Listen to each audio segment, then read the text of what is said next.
Use pedal assist. Just cruising? Hit the throttle. And only Pedigo backs it all with an industry-leading 5-year warranty, including theft protection with an approved lock. Sales, rental, service, and accessories. Pedigo Yorba Linda at 20355 Yorba Linda Boulevard or PedigoYorbaLinda.com.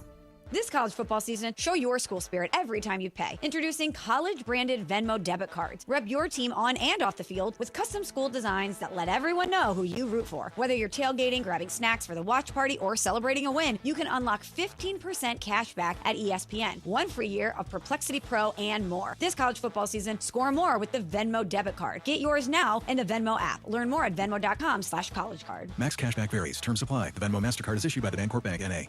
On the golf tee, it's Skechers World Champions Cup. Watch it live December 4th and 5th on ESPN and ESPN Plus, 12 to 4 p.m. It's PGA Champions Tour golfers from all over the world. Team USA versus Team Europe versus Team International. Watch it live December 4th and 5th on ESPN and ESPN Plus, 12 to 4 p.m. The competition will be tense, but feet will be comfy. Tune in to Skechers World Champions Cup. Final round of golf on Sunday, December 7th on ABC, 1 to 5 p.m. 710 ESPN, your home for the 17-time world champion Lakers. KSPN Los Angeles, a good karma brands radio station. Previously on the Sedano and Kap morning show. Hey, George, I'm looking at you today. I'm looking at you on YouTube. Looks like you're eating a nice acai bowl, by the way. It's delicious, yeah. Wait a minute, do you have that delivered or you make that at home? I had this one delivered. I do make them at home, too, but I had this one delivered. How do you make acai at home? I'm honestly asking. No, you can get acai at You can buy acai. Go to Trader Joe's. They sell it super cheap, like the frozen kind. Right. And then you put it in a blender and with some other fruit and, other stuff and like almond butter or whatever. You can make your own bowl. Granola would be lovely. I don't like granola. Granola's me. Yeah, I like granola. It doesn't have any real nutritional value. Oh. Now, here's why I ask. It's not really the acai bowl that I see you munching on, although I am a little jealous of it. You got the big one, too. Mm-hmm. You want the big one? I got the big one. The Sedano and Kap morning show is on the air. The biggest show in ESPN LA history. A little sabor? Yeah, I don't think people like being called hacks. You're the güero on the radio. Giant Mexican, horn section. Did you have me on your show to berate me? Is that what you're doing now? Give me a freaking break. But we know what it is now. Like Devonta Adams told us. It's just a dark time, right? A dark place at a dark time in their lives. Yeah, they go to the Raiders and it just does. It doesn't matter who you are, it seems like, for the most part. But I have a question. Then why did Tom Brady hitch his wagon to this team? Because he wanted to be a known. Here's Tom Brady and here's Pete Carroll, okay? These are two guys. Pete might be a vampire, too. I would love to watch Brady suck the blood out of Pete's neck. Really? But his neck is so old that I don't know if you can get a good dig in there. You don't think you can really bleed him out? Oh, yeah, he's got crepey skin. I'm sure you could get him pretty easily, He's got the crepe. He's got the what? Call it crepey skin. Crepey skin? Scott Kaplan, eat a fat one, bro. The Sedano and Kap morning show on 710 ESPN. The all-new ESPN LA app and on YouTube at ESPN Los Angeles. We're bigger than U.S. Steel. Wow, that's crazy. Well, you want to woo-woo? Bit boy. Right now. Monstrous. Beto, I don't want to eat that. We did it, Dad. We did it. You were riding high on the stinger last time. Oh, big time. So take that, Italian stallion. Cappy's up your you-know-what. Call it crepey skin. Crepey skin? Yeah. Oh, I mistimed the ending. Come That's on me. on. Oh, that's on me, Jack. Bing, Ba-da-ba. boom, beat-a-bop, do-da-da-bop. Come on, Morales. No, that's on on me. That's my fault. 7:04. What happened there? I mistimed the crescendo at the end to end with Lindsay. Come on, man. So then we had a few minutes of room there. Come on. I'll tighten it up for 9 a.m. Come on, man. You're going to redo it? No, I'll just tighten up the ending. Tighten up on the bass, as somebody once said. And we'd like to thank at this hour one Scott Kaplan, also known as Cappy, for participating in NBA Knowledge. Pick up your commemorative. How about that from LeBron? Sucker t-shirt at the door. How about that, sucker? Yeah, you going to respond? To what? LeBron being amazing last night. Okay. What do you think I'm going to say? Well, you didn't like it at first. At one point in our Ball Knowers text. Ball Knowers! Yeah. DeAndre asked you what you thought of LeBron. Okay. And your response was? Let me take a look here. Oh, I'm not loving it. You don't remember? Yeah, no, I don't know. Here it is. I got it. DeAndre hit me up last night on the Ball Knowers chat. And by the way, I don't know who's all in the Ball Knowers. It shows you like who's in the chat. No, I know that part of it, but the question is who's not in it. Let's see here. Morales is in it. He shouldn't be in it. He's not a ball knower. I am because of Trudell and I nudging, which we did yesterday. Ball knowers. DeAndre's in here. He's a the ball nudging knower. got him in there, yeah. Funchy shouldn't be in here. He don't know nothing about ball. Funchy know more about ball than you. He don't know nothing about no ball. Sedano's what's Sedano doing in the Ball Knowers? He don't know nothing about no ball. Right. Ball knowers. And then Mike Trudell, what the hell's he doing in here? He don't know. Oh gosh, I don't even know why I'm in the Ball Knowers. But here's what happened. DeAndre hit me last night, George, with the Cap. What you think about LeBron's return so far? And I had to reply with, I'm not loving it. And you know why I wasn't loving it? Because I played LeBron. Picks. I played LeBron last night on Prize Picks to score more than 17.5 points, and he wasn't going to get to it. And I was like, I'm not loving LeBron's return right now. By the way, Sedano, you'll love the this. 12 assists, though? Yeah, it was amazing. I should have played him for points, rebounds, and assists. Cappy got called out in our company meeting with owner Craig Karmazin for being a pretend ball knower. Oh, wow. Yeah, I don't remember that part either. No, he said, Jorge just reminded me because I forgot too. What did he say? He got called out for, he goes, and we know Cappy every morning with George pretends to love the Lakers and pretends to know ball. Well, he was wearing, our owner, Craig Karmazin, yesterday, George. I know you were already traveling, but Craig was wearing this sweater yesterday, and it was a blue sweater, but it had the full NBA Jerry West logo on it. And, dude, I will tell you, I would love to have a series of sweaters that have the NBA logo on one, the NFL logo on another. I'd even go so far as to take an NHL logo. I thought it was a really cool idea, like sports sweater logos. I thought it was kind of cool. Wasn't a hoodie. It was a legit sweater. And it was beautiful, and it was so form-fitting. I couldn't even probably fit my thigh in there. You couldn't fit your what in there? My thigh. Oh, your thigh. What'd you think I said? I thought you said your die, and I was like, what's that? Come on now. Good morning, Sedano and Kap. It's Dr. Sarudi. Good morning. Cappy, Hi, when are you coming to see me? I am coming, doctor. I assure you. I promise you. I know. Doc, I want those hands all over me. We'll be there, Doc. So LeBron, just an incredible stretch during the fourth quarter. Mm-hmm. He assisted on 6 straight buckets for the Lakers. Mm-hmm. 6 from a stretch of just under 11 minutes to about 7.5 in the fourth. And it was one of those moments where you're like, oh, okay. So, again, it's what he said now 2 days ago. Mm-hmm. Doesn't matter, man. He'll fit in. He'll figure it out. He's fit on any team he's ever been in. Oh, but you can't say there's going to be nights. There's going to be nights where he needs to score 25. There's going to be nights they need 12 assists. There's going to be nights they need his rebounding. There's going to be and he's going to be like, all right, whatever I got to do, I got to do. That's it. Cappy? I'm letting this breathe a little bit because I'm feeling like everybody's looking at me here because yesterday we were having this conversation about, that's everything you just said is everything that he did. And all I was saying was just an ounce of humility would be okay. It's okay. Oh, my God. Humility. That was it. You didn't say humility. You said he needed to be humble. Well, I don't know if you realize, but humble and humility are a derivative. I understand, but I feel like humble is a more extreme word for it. You can be, but I don't understand what. But I don't understand what like the humbleness part of it. Like what was it? What was not humble about? Like, hey man, like I've been playing, smart basketball since I was a kid. Like I've always played the right way, and I'm going to continue to play in the right way. And, he mentioned about positionless, and I can be positionless. I learned that from Spoelstra, that I can play at any position, and it's all good. And, I don't understand. What is not humble about – I mean, first of all, what does humble have to do with anything, number one? Second of all, because I feel like that's the thing I objected to. The tangent you took it in doesn't have anything to do with what we were talking about, nor what we should be talking about, which is his return means – he can plug and play wherever he goes, and that was his point. And I actually think, if anything, if we really wanted to go down the humble path, it is humble. Like, I'm not saying, no, I got to have the ball in my hands or I got to score 25. No, whatever you need me to, wherever you need me to plug in, I'll play whatever position is necessary because I can play any position and we're good to go. Well, I think what we're focusing on here is LeBron made his comments. I said, hey, listen, an ounce of humility wouldn't hurt, but that's not the story. And my commentary about it is not the story.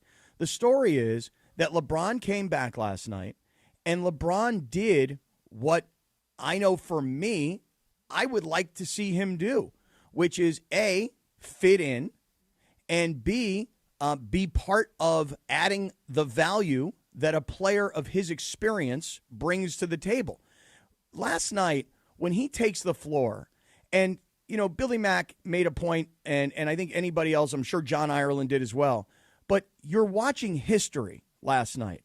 And I think... Want me to play Ireland introing him? Yeah, that would be great. For the home team, the Los Angeles Lakers, they will start at one forward, LeBron James, playing in his first game in this season. The second this game starts, he'll become the first player in NBA history to play for 23 consecutive seasons. Yeah, I mean, what we're watching, whether you love LeBron or you don't love LeBron, whether you think he should have a little bit more humility or you love his confidence, his bravado, whether you think that the Lakers should be moving on and preparing for the future, or you think, hey, this is one more great opportunity to make a championship run, regardless of how you feel. The fact of the matter is, we watched history last night. A guy takes the floor for the 23rd season of his career, and we've never seen that before. And then what's most impressive about it is that when he comes onto the floor, he has had the opportunity, whether he was sitting on the bench or he was watching at home on television, he's had the opportunity to see what his teammates have accomplished in his absence. And because he is, I'll grant you this, he is a brilliant, maybe the most brilliant basketball player of all time. He knows, hey, when I come back, I'll be able to help over here. I'll be able to help over here. As you point out, George, there may be nights where he has to score 25 and he has to carry the load offensively. And then there are other nights, like last night, playing against a Utah team they're not very good. So it's a perfect place for him to come back, and it's a perfect place for him to get on the floor and contribute to the victory while not all of a sudden walking onto the floor. And it's not him necessarily saying, give me the ball and everybody look out. It's the younger guys who haven't played with him going, here you go, sir, here's the ball. But what he did last night was he did all the intangible things that he's capable of doing while not interfering, if you will, in fact, adding value to Luka and to Austin Reeves, who've been your leading scorers. You're making him like out to be this guy who is like always out to get his, like, you know what I'm saying? Like that's never really been the player he's been. Anybody, even people who don't like him, can admit that. I'm just saying, listen, you guys are focusing on, and me I'm not implying and that you dislike him. I'm just saying that, like, I mean, he even said it yesterday, like in the post game, because I guess, you know, you weren't the only one, although it would be hilarious if he was really just talking about you. But you weren't the only one that was making certain comments that were similar to what you were making, because he made, I'm trying to find the exact quote here. Hold on. Where is it? He says, I said yesterday at practice I can fit in with anybody. I don't even understand why that was even a question. What's wrong with these people out here? That was directed for you. If we can find the audio of that, it would be tremendous. I would love it if LeBron were talking. If LeBron would do me a favor, can I ask LeBron for a favor? Is it too much to ask for a favor? Is it too much to have LeBron? It probably is out? From you. I hey, gotta be honest. LeBron, yes. LeBron, let me ask you, do this for me, LeBron. A favor here. And I'm a great reciprocator. I always tell you that. Yeah. Can you call me out by name, please? Do you mind? If you're going to call me out, can you call me out by name at least? Get me a little shine, you know? A little virality, if you don't mind. Yeah. I mean, help me out here, virality. LeBron. You know? Help me out. Listen, George, I will give credit where credit is due. What I was most impressed with last night with LeBron is the 12 assists, and you mentioned it in the fourth quarter. Listen, they did not play – well, let me rephrase this. Their defense was against –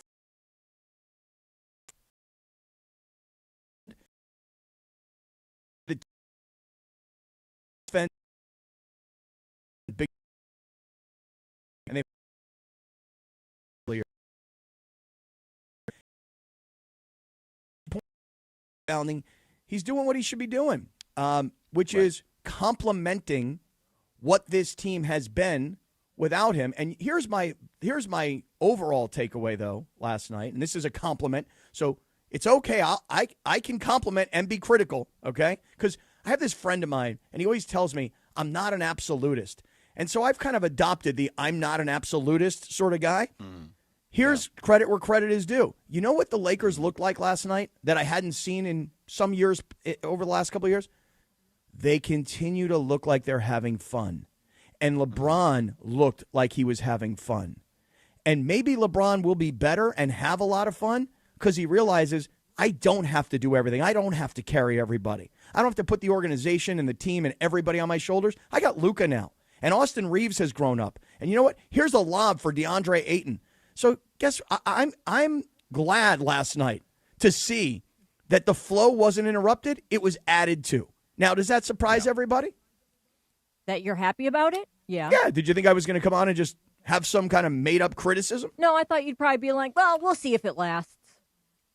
Now, why would you say something like that, Lindsay? That's just, come on. That was probably the next thing. She's saying in a way you're a bad guy. Well, I just feel like. Do we have the audio of LeBron calling out what we hope is what we wish? Well, what we wish would have been Cappy, like that he would have been listening and that he would have heard Cappy yesterday. I mean, if he was listening, he was listening. Everybody's listening.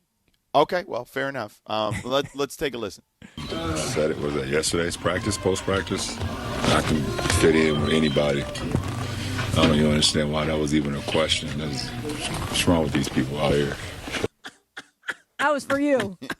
What's wrong with these people out here? God, that's so. I wish if I swear to God, I wish that somebody would text me right now and be like, "Yes, he heard you guys talking yesterday." I wish somebody would text me right now. What I wish is that somebody would text me and go, "Not only was he talking about you, but he intentionally did not mention you by name because he ain't giving you no shine.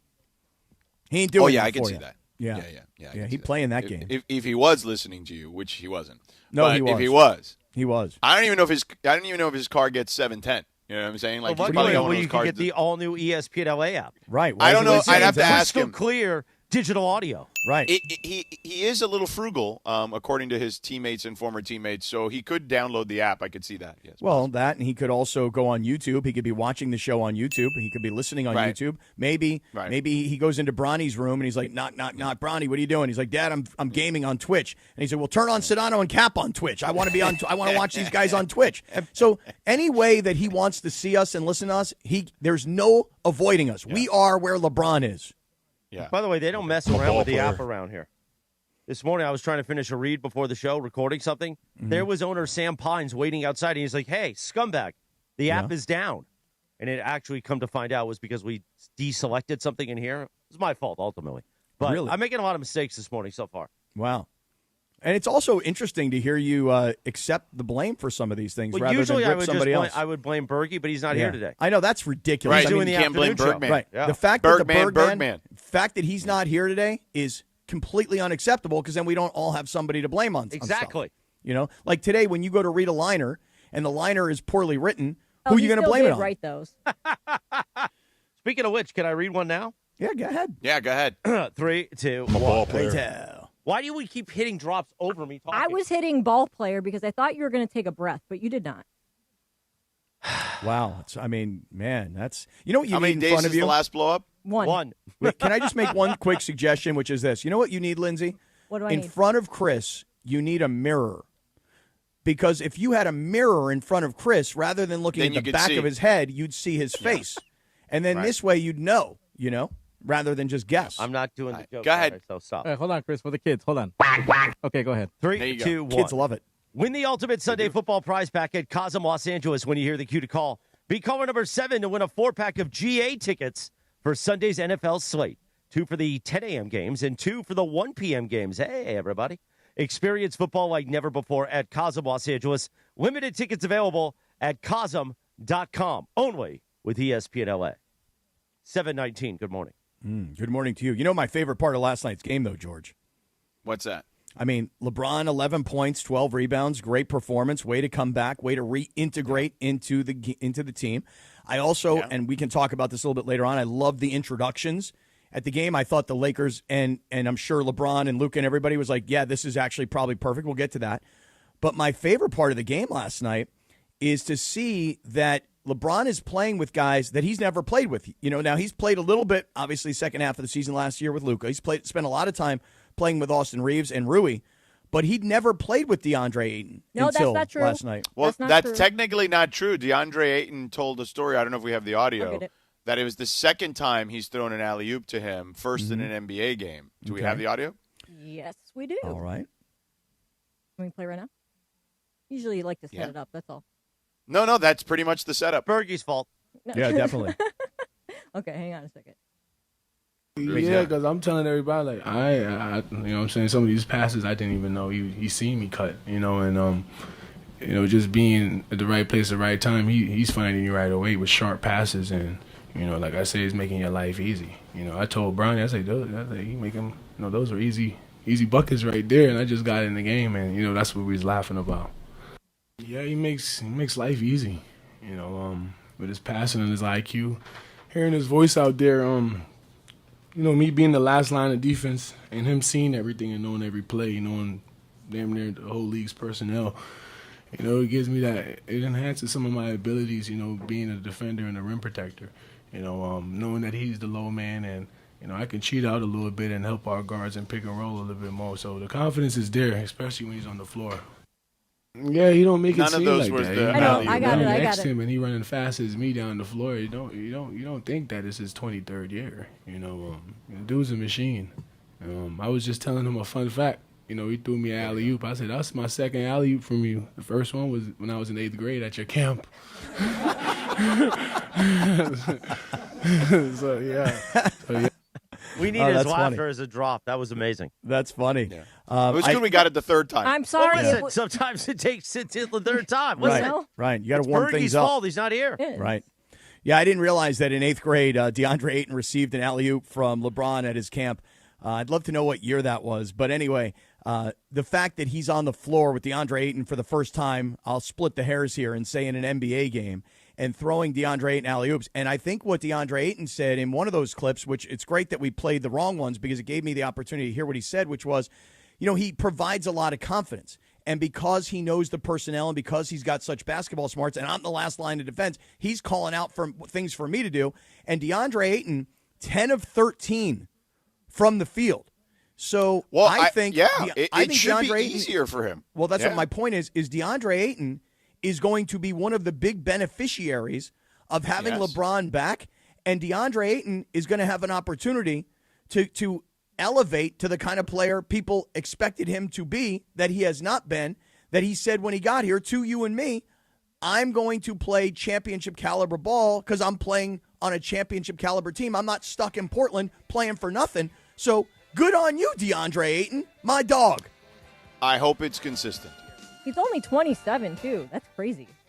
Yeah, so this is probably 13 years ago, 14 years like ago? 2011, 2010, we're guessing. I'm trying to think of that because, LeBron used to have these camps at UCSD, and my son went to 2 of them. I've got this great picture of LeBron and my son from when, he was at, did you say prove it? Yeah, I want to see the picture. But when you say prove it, does that intimate that I'm lying? No, it means that I want to see the photo. There's a phrase that's like, if you said, hey, I'd like to see that. I'd like to see that picture. Versus prove it. Prove it is like, you're a freaking liar, you idiot. God, I miss Bergie. Anyway, God, me too. 7:23. Good I'm morning. getting that picture for you, Lindsay. I'm getting that picture for you, girl. The Sedano and Kap Morning Show on a wacky Wednesday. Hit it. Go ahead. You can hit it. Put it right in your mouth. Exactly. When we come back, I don't know. We'll play a soundbite 3 times. Smile, mongrels. It's Wednesday. Let's go. The Sedano and Kap Morning Show. We'd like to thank our founding partner, Abner Gatt, your trusted Los Angeles public adjuster. Call Abner directly at 818-917-5256 for help with your insurance claim. This is the Sedano and Kap Morning Show. Hey guys, it's Cap. Here's the scenario. Your home is flooded and the damage is severe. Now it feels like your insurance company is turning on you. They won't approve a replacement living arrangement and the adjuster leaves you in the lurch. Take a breath and call Avner Gatt, one of Southern California's largest public adjuster firms. Avner Gatt knows how to fight back when your insurance company makes you feel like a criminal, leaving you with no hope of getting into your home and getting it all back together. With decades of experience and a passion for helping people, Avner and his family take the call themselves. So whether you have a toilet overflow, a broken water line, a burst supply line, a broken fire sprinkler, whatever the water damage is, you call Avner Gatt today at 818-917-5256, or you go to avnergatt.com. It's 818-917-5256 or avnergatt.com. You call, Avner answers, he says hello. Your claim is our game. avnergatt.com. Want savings that truly deliver championship value? Check out the Kia Season of New Tradition sales event at Kia of Carson, where Black Friday deals are happening all month long. We've got one of the largest Kia selections in America, all in one place. The deals on remaining 2025s are absolutely incredible. And right now, many come with special VIN-specific stickers for extra rebates on top of all other offers and dealer discounts. Thanks to that, you could drive with zero down on approved credit. But hurry, these deals won't last long. Get to Kia of Carson today. Buenos dias. Call Jacob. LA, are you ready? Introducing the new hotline for accidents and injuries. 800-345-6789. That's not a score, that's the number. 800-345-6789. Your new hotline for accidents and injuries. Because when LA gets hurt, there's only one call that counts. 800-345-6789. Accident or injury, call Jacob and Ronnie. Call Jacob. 1-800-345-6789. Call Jacob. Hey, fans! Welcome back to Fansville's Cheers and Tears. Oh. Okay, so like everybody deals with losing, right? To a rival on a last-second field goal. Whatever, it's fine. I'm totally fine. But I cope with losing with an ice-cold Dr. Pepper. Those 23 flavors are like so delicious. They totally wash away the pain of your college football team taking a big fat L. College football, it's a pepper thing. Tire care shouldn't come with extra costs or surprise fees, and it should be simple, straightforward, and stress-free. So at Midas, they're rolling out the limited lifetime tire guarantee. Included with every tire purchase with paid installation, you'll pay nothing for flat repairs, nada for flat replacements, zilch for tire rotations every 5,000 miles, and zero for other preventative maintenance. So with this limited lifetime tire guarantee, you'll pay a whole lot of nothing compared to what the other guys charge for tire care. That's a limited lifetime tire guarantee only at Midas. Hey, this is Rich Eisen. You're starting your day with the Sedano and Kap Morning Show on ESPN LA. Don't forget my show. The Rich Eisen Show is coming up this morning at 9 on 710 ESPN and the all-new ESPN LA app. Now, back to the Sedano and Kap Morning Show. 7:27, good morning. The Sedano and Kap Morning Show on a wacky Wednesday. On this day in 1992, Dr. Dre released Nothing But a G Thing, baby, as a single. How about that? 92, huh? 1992. Here's a good one for you, Cappy. Today is World Toilet Day. Hey, hey, hey. Perfect. I'm going to celebrate.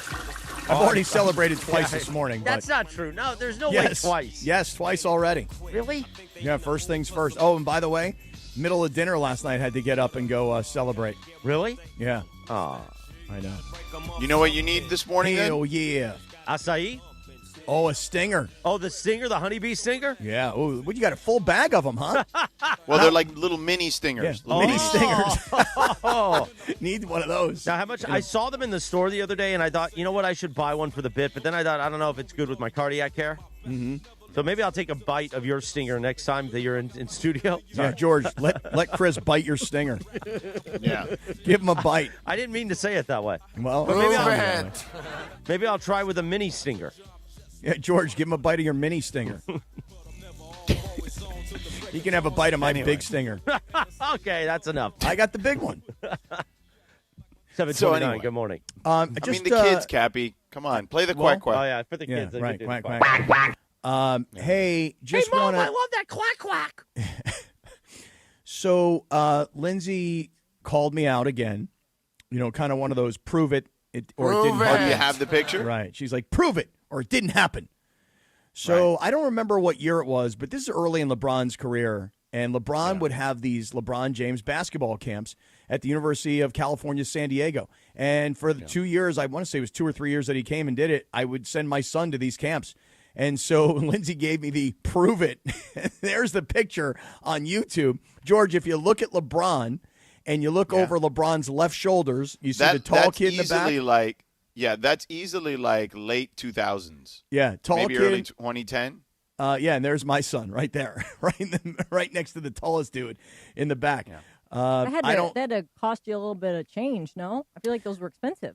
You know, I do believe that what happened was back then is the person who was putting on the camps contacted me and said, hey, would you guys hype this up on radio? This was locally back down in San Diego. And they gave Justin a free spot? 2 years in a row. Wow. Yeah, as I recall. And I think, maybe I'm wrong. I don't really remember it because it was a long time ago.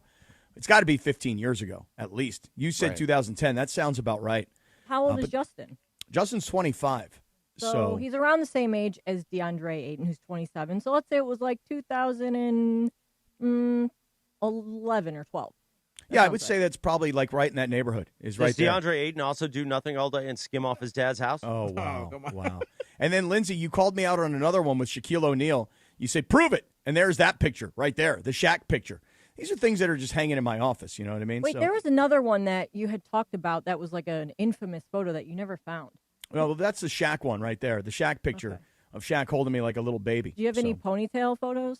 I had the ponytail in that picture, but okay. you can't see it because it's behind my head. Oh. By the way, speaking of Justin, I'm wearing his company's hat today. Yeah, I see that, man. Appreciate that. Love it, man. He's got good shafts over there. Yes, he does. KBS, good shafts. So, George, all in all, I will just say that even though yesterday we kind of went back and forth, I said, hey, LeBron, maybe just an ounce of humility. You guys didn't like that. I was a man on an island by myself. I will tell you that I was really impressed and happy with the way the Lakers played last night. And, yeah, I know they gave up 70-plus points in the first half, and they shut them down in the third quarter, and then they exploded offensively in the fourth quarter. And I say exploded offensively. I mean, they actually scored one more point in the third than they did the fourth. But nonetheless, this team looked like they were having fun. And what I really loved is the guys who have not played with LeBron looking like, wow, it's an honor to be on the floor with him as we're all experiencing this history together. And he's helping me. I'm helping him. And instead of me being enamored with or, idolizing the guy and going, here, it's your ball. Take it. I'll be over here if you need me. People, they played last night. And everybody was healthy. They had everybody on the bench healthy and ready to go. So let's see if they can keep everybody healthy. And let's see if LeBron's return can make the kind of impact that it would require so that when the next time you play against the likes of, let's just say, Oklahoma City, you're not getting beat by 30 points. Maybe next time LeBron's appearance and building chemistry and the occasional practice and more play time, maybe that could be enough to compete against a younger championship team. Don't know for sure that it will be. You made the point earlier about him getting himself familiarized with some of his new teammates. To your point, he had a couple of assists to Ayton in the fourth quarter. He had 2 to Jake LaRavia. So, yeah, he's, it's not really a surprise, as he pointed out, what's wrong with these people. What is wrong with those people? God, you people. Yeah. Now, the good thing is what he gets now is about 3 or 4 practices before the next game, which is going to be, I think, huge for the Lakers. So don't go too far down the road yet, Cappy. The next couple days to me are incredibly important because it's very rare in the NBA that you get practice time. Mm-hmm. And the Lakers have a stretch here where they don't play again until Sunday. So they got Wednesday, Thursday, Friday, Saturday. So they can have potentially up to 4 practices before they travel to Utah on Saturday afternoon, I presume, and then play a game there. And so they'll I would imagine benefit from having him around practice again after this game, after the practice already had, and really kind of get themselves in sync, which could be really helpful because the schedule right now is pretty light for them. I mean, the Clippers are not playing great basketball at the moment, although those games are generally close, right? So that's after Utah, and that's next week on Tuesday, so 6 days from now. Then Dallas is not playing great basketball. I'm here today with they've got the Knicks. But Anthony Davis could be back by then for that game against God, the I Lakers. hope so. God, I hope so. Yeah, because the expectation was on Monday 7 to 10 days. So, yeah, ideally he will be back for that game against the Lakers next Friday. Yeah, and George, the thing about LeBron's return last night, LeBron was not going on this road trip. Everybody knows he was working out with the South Bay Lakers, and he was getting himself ready. And you come back on a home game against Utah, and then you, like you point out, you get a few days off to practice, and then you play again at Utah. And so you get a couple of what I'll call tune-up games, almost preseason games for LeBron, before things get a little bit more serious, to your point, Clippers and then the Mavericks. But, man, I hope Anthony Davis is back because I want the Mavericks at full strength. Thank you, Cappy. 7:35. George, tell us about our friends at Cadillac in Beverly Hills, please. Oh, man, listen, I got to tell you, you know about our partnership with the great folks at Cadillac of Beverly Hills, the nicest dealership in America, Cadillac of Beverly Hills. We know Cadillac. You know Cadillac. You know, when you drive a Cadillac, it's like a dream. Like you're literally living a dream because of the way it drives. But when's the last time you've driven one? Well, I've been very lucky here over the last couple of months, really, with our partnership of Cadillac at Beverly Hills. So I started with the Vistic, which is their new 7-seater. It's perfect. My wife wants it. It's basically like a mini little Escalade. It's 7 seats, but it's got all the frills that an Escalade would have, but obviously smaller and less in regards to the price. Then I drove the Big Daddy Escalade, the IQ. All these are electric vehicles, by the way. And it was phenomenal. First of all, the charging to these cars was fantastic. The Vistic, you're getting over 400 miles, more like 450 miles. The Escalade, I was getting like 550 miles. Now I'm in the Lyric. So the Lyric is the smaller of their EVs, SUVs. And I'll tell you this, I'm in the V-Series, which is literally the fastest EV in America, 0 to 60 in 3 seconds. The prices start at around $400 for these Lyrics. I mean, you can get one of the most beautiful, luxurious vehicles made in America at Cadillac of Beverly Hills, like the one I'm driving, that Lyric. Okay, so the new lineup of Cadillac EVs, sedans, and SUVs define luxury at the top of its game, and you can find them all at Cadillac of Beverly Hills, man. It is unbelievable. The technology on these cars is fantastic. It literally will be customized to whatever it is you want very easily. And look, even someone like Cappy, I think, or, I'll tell you this. I don't want to put Cappy in the mix here. My kids know how to customize the technology in the Cadillac. It's that simple. Oh, I would have use. no idea. Yeah, you'd have. I'd have to go back to the dealership and ask them to work with me and tell me how to do it.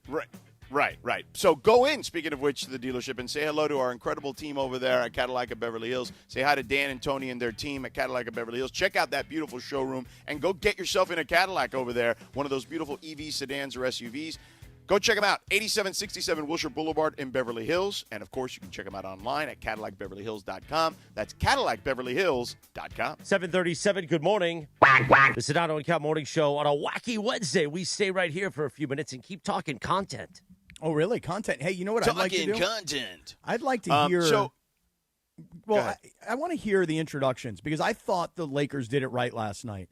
I think introducing LeBron first and Luka last was the best thing to do. Like, get that crowd hyped up and bring out LeBron first.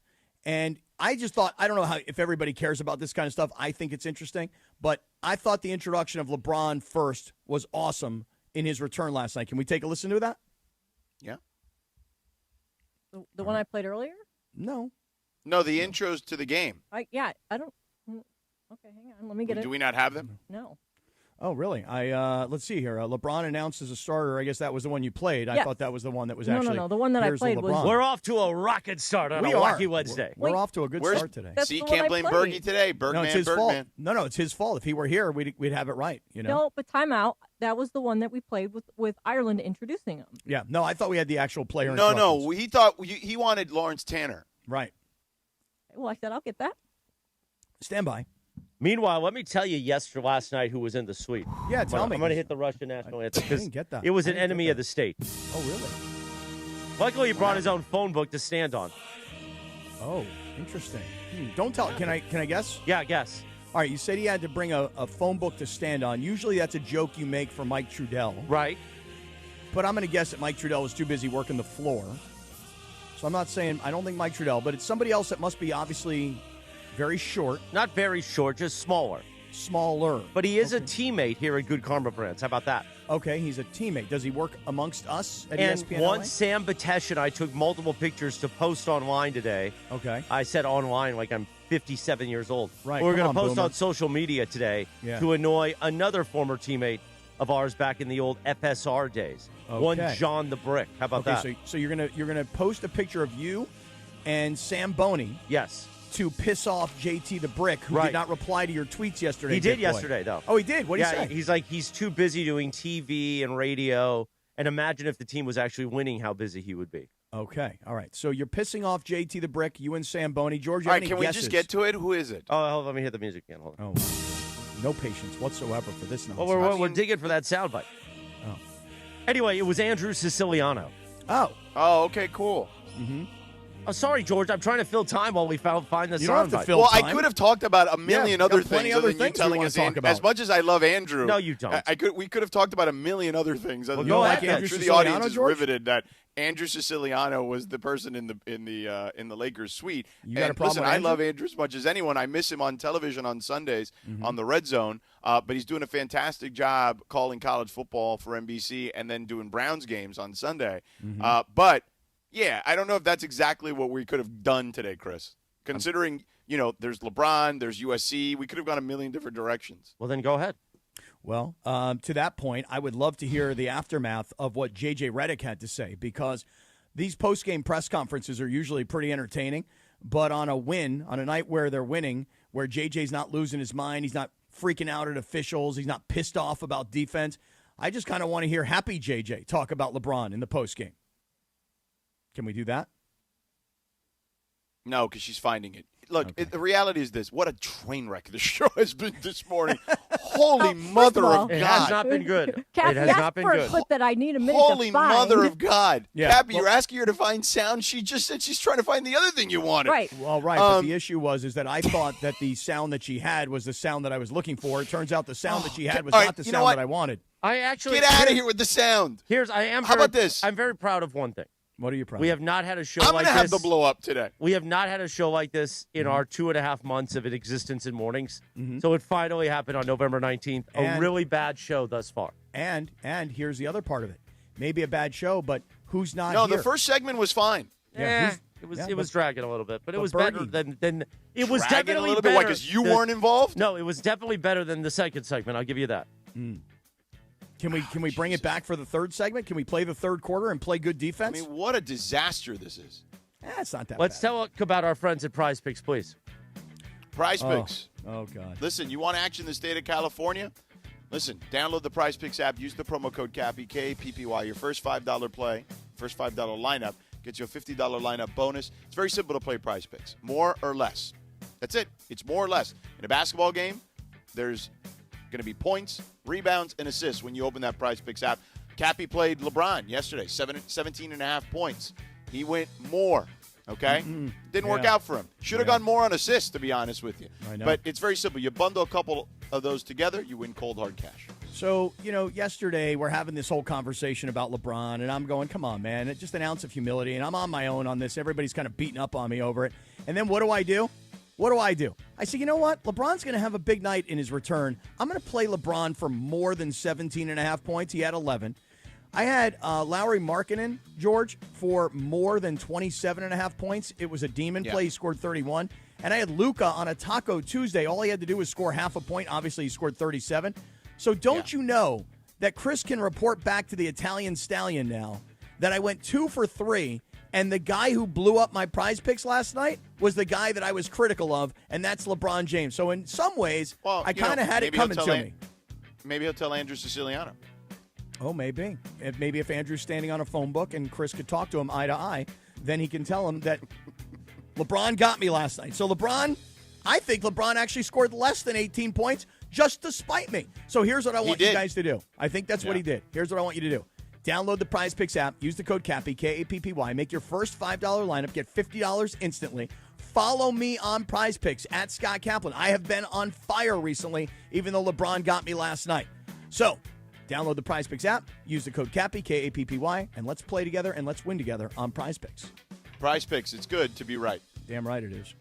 Hopefully we get the show right. The Sedano and Kap Morning Show. We'd like to thank our founding partner, East Central Hotel, the official downtown home away from home for Cappy and Morales. EastCentralHotel.com. This is the Sedano and Kap Morning Show. What's going on? It's Bethel Duran, and I love rolling around in my Toyota. Tacoma, to be exact. And right now, if you're in the 818, go check out the All-Stars at Northridge Toyota. In the 626, it's all about Wondries Toyota. Lease a brand new 2025 Tacoma for just $164 a month or 36 months plus tax. Northridge Toyota or Wondries Toyota. Serving all of SoCal sports fans, they make it easy. Lease excludes tax, title, license, registration fees, and dealer options and changes. $59.99 cash or trade equity down. Expires 11/30/25. John Ireland for Blue Ice, the finest potato vodka sourced from Idaho and pure Snake River Aquafire water. Find classic Blue Ice vodka or any of their unique flavors in stores or ask for it by name. Blue Ice Vodka, because taste is everything.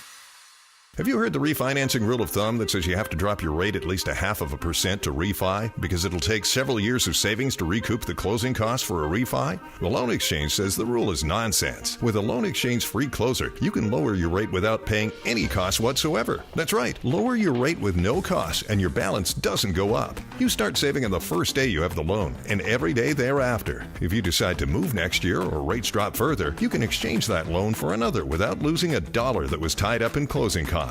Today's 30-year fixed-free closer rate in APR is 5.875%. So if your current mortgage rate is higher than 5.875%, give the Loan Exchange a call at 855-752-9944 or log on to theloanexchange.com. It won't cost you a thing. NMLS 1637539. Loan subject to credit approval. See website for licensing information, loan terms and conditions. Equal housing lender. Call 855-752-9944 or visit theloanexchange.com.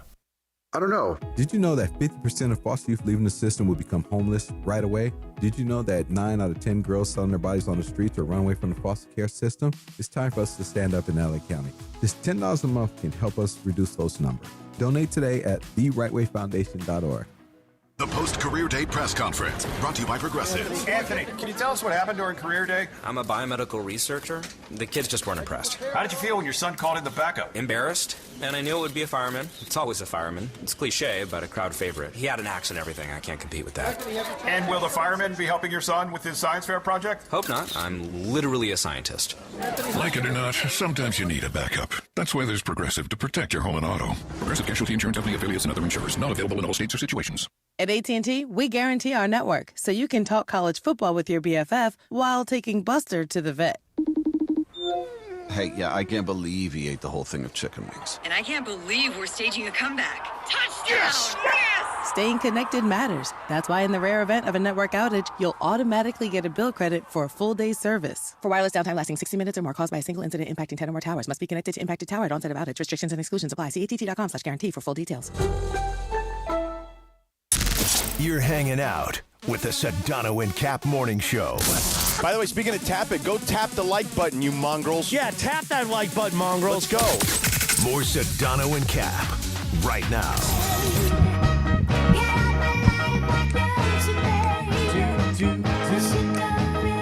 7:48. Good morning. The Sedano and Kap Morning Show on a wacky Wednesday.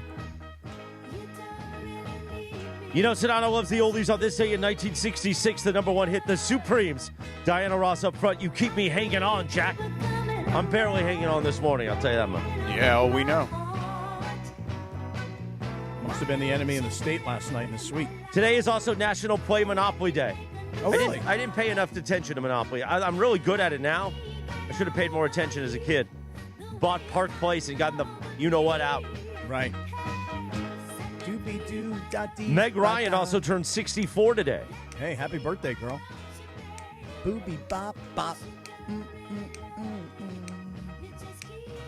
Let me tell you this. Saturday, going to be a big day. USC, Oregon, up in Eugene. Will it be a rock fight with Puddles the Duck? We'll find out. Watch SC in the OC with ESPN LA. Join Beto Duran, myself, and the ESPN LA crew this Saturday, November 22nd, for our USC Oregon watch party at Mercado Gonzalez Northgate Market in Costa Mesa.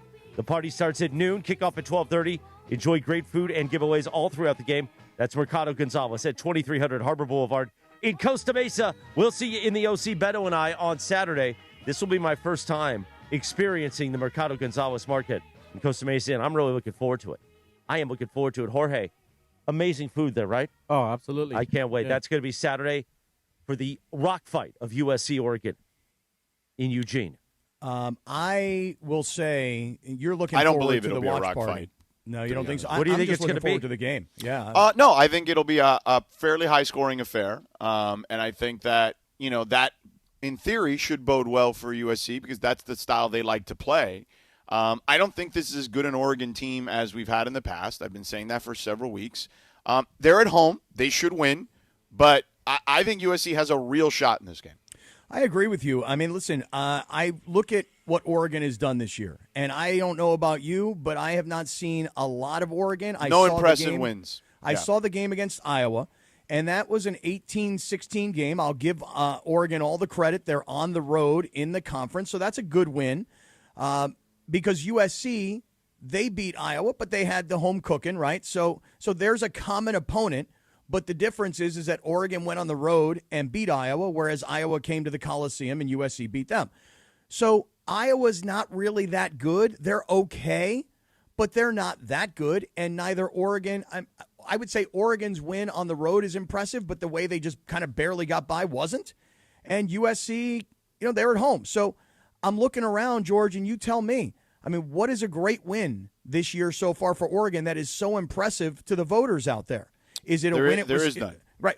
They beat Rutgers 56-10. I mean, Iowa's their most impressive win. They beat Penn State when Penn State was good on the road. Right. So that's something to consider. Yeah, but the hilarious thing to me is, did you watch any of the committee stuff after the fact? You mean the college last football night? playoff ranking? Yeah. No, I didn't watch any of that committee stuff. No, I read all about it, but keep going. So the guy I don't know if you know this, the committee chair had to step down, right, for personal reasons. The guy who was the AD at Baylor. Are you familiar with this story or not? No, not one bit. All right. So long story short, and I don't know, nobody knows what those personal reasons are, right? Mm-hmm. But he did have some sort of run-in with one of his football players, and they're saying it has nothing to do with that. Whatever. Long story short, I did hear about that, by the way. I think a lot of people probably read about that he kind of ripped into one of their players about the something. tight ends. One of the tight ends. But they're saying it has nothing to do with that. Anyway, long story short, so the Baylor AD, who was the chair, the committee chair, had to step aside. Okay. So they elevated someone else to the committee chair, and this guy was literally sweating on television yesterday. Like, I'm not even joking to you. You need to see the video of this. I got to watch this. Because he was dripping in sweat. You remember Airplane when Stryker is having to fly the plane? Right. That's what he looked like. Oh, okay? my God. This guy, that's so an he old-timey reference. Right. But that's what he looked like. He was sweating bullets. All right, let me see if I can find it. All right, keep going. And he made no sense at times there. Literally one of the things they asked him about was, hey, why is Oregon – they asked the question you asked. Why is Oregon ranked so high? Who have they beaten? He says, like stumbling through it, well, they beat Penn State on the road, this, that, and the other when they were still good. And it's like, bro, that was a long time ago. You know what I'm saying? And they kind of fell apart after that. By the way, even with their team. You know what I mean? James Franklin lost several games after that. And their quarterback was healthy for another couple of games after that. So that was like, wait, so what? So you're giving them credit for a game against Penn State when they were allegedly good, but then they were pretty bad the next couple of weeks, including a loss to UCLA with their starters in there. Their quarterback was playing in some of these games still. Their coach was still there. So I didn't understand the Oregon thing. And then when they asked them about Notre Dame, they're like, well, Notre Dame's 2 losses are really good. And it's like, but who did they beat? You know what I mean? It was unreal. The logic was being twisted like this is a good win and these are good losses, but none of it was consistent. Honestly, I had such a headache after watching it, and I'm like, can we just bring back the BCS? I feel like that was a lot more equitable and easier to figure out than this nonsense. Well, let me just back you up for a quick second here. Look, Oregon this year, prior to the Penn State game, they don't have anything on their resume that's impressive. Beating Oklahoma State 69-3, we know what a disaster Oklahoma State turned into, and they fired their coach. Beating Oregon State 41-7, that's not impressive. I mean, Oregon State wasn't even invited to the party with their rival Oregon to go to the Big Ten. Right. When they beat Penn State, the fact of the matter is this. When Oregon went on the road and beat Penn State in front of 100,000 people at Happy Valley, that was, at that moment, that was an impressive win. However, we're not impressed with it as much today because we know what Penn State has turned into. Maybe a little unfair to Oregon because Penn State was number 3 in the country, and they were considered a national championship contender at the time, and then the wheels fell off and the coach got fired. They lost to UCLA, as you point out. After that, George, they lost to Indiana, who's for real, and they've beaten up on bottom feeders. Rutgers, they beat Wisconsin, they squeaked by Iowa, and they beat up on Minnesota. Oregon, other than the Penn State win on the road and the Iowa win on the road, which was just kind of getting barely by, those are their 2 wins that they're hanging their hats on. But you and I had this conversation yesterday. There are human beings in that room, and they are making decisions, and they want a West Coast powerhouse. They want a former Pac-12 team. They want a name brand. And that, for them right now, is Oregon until USC goes to Oregon this upcoming weekend. And should they beat them, they'll change everybody's tune. Felipe is there. Correct. Yes, Felipe has shown up here today. I'm going to get up for a second and close the window. Yeah. So anyway, 100% right.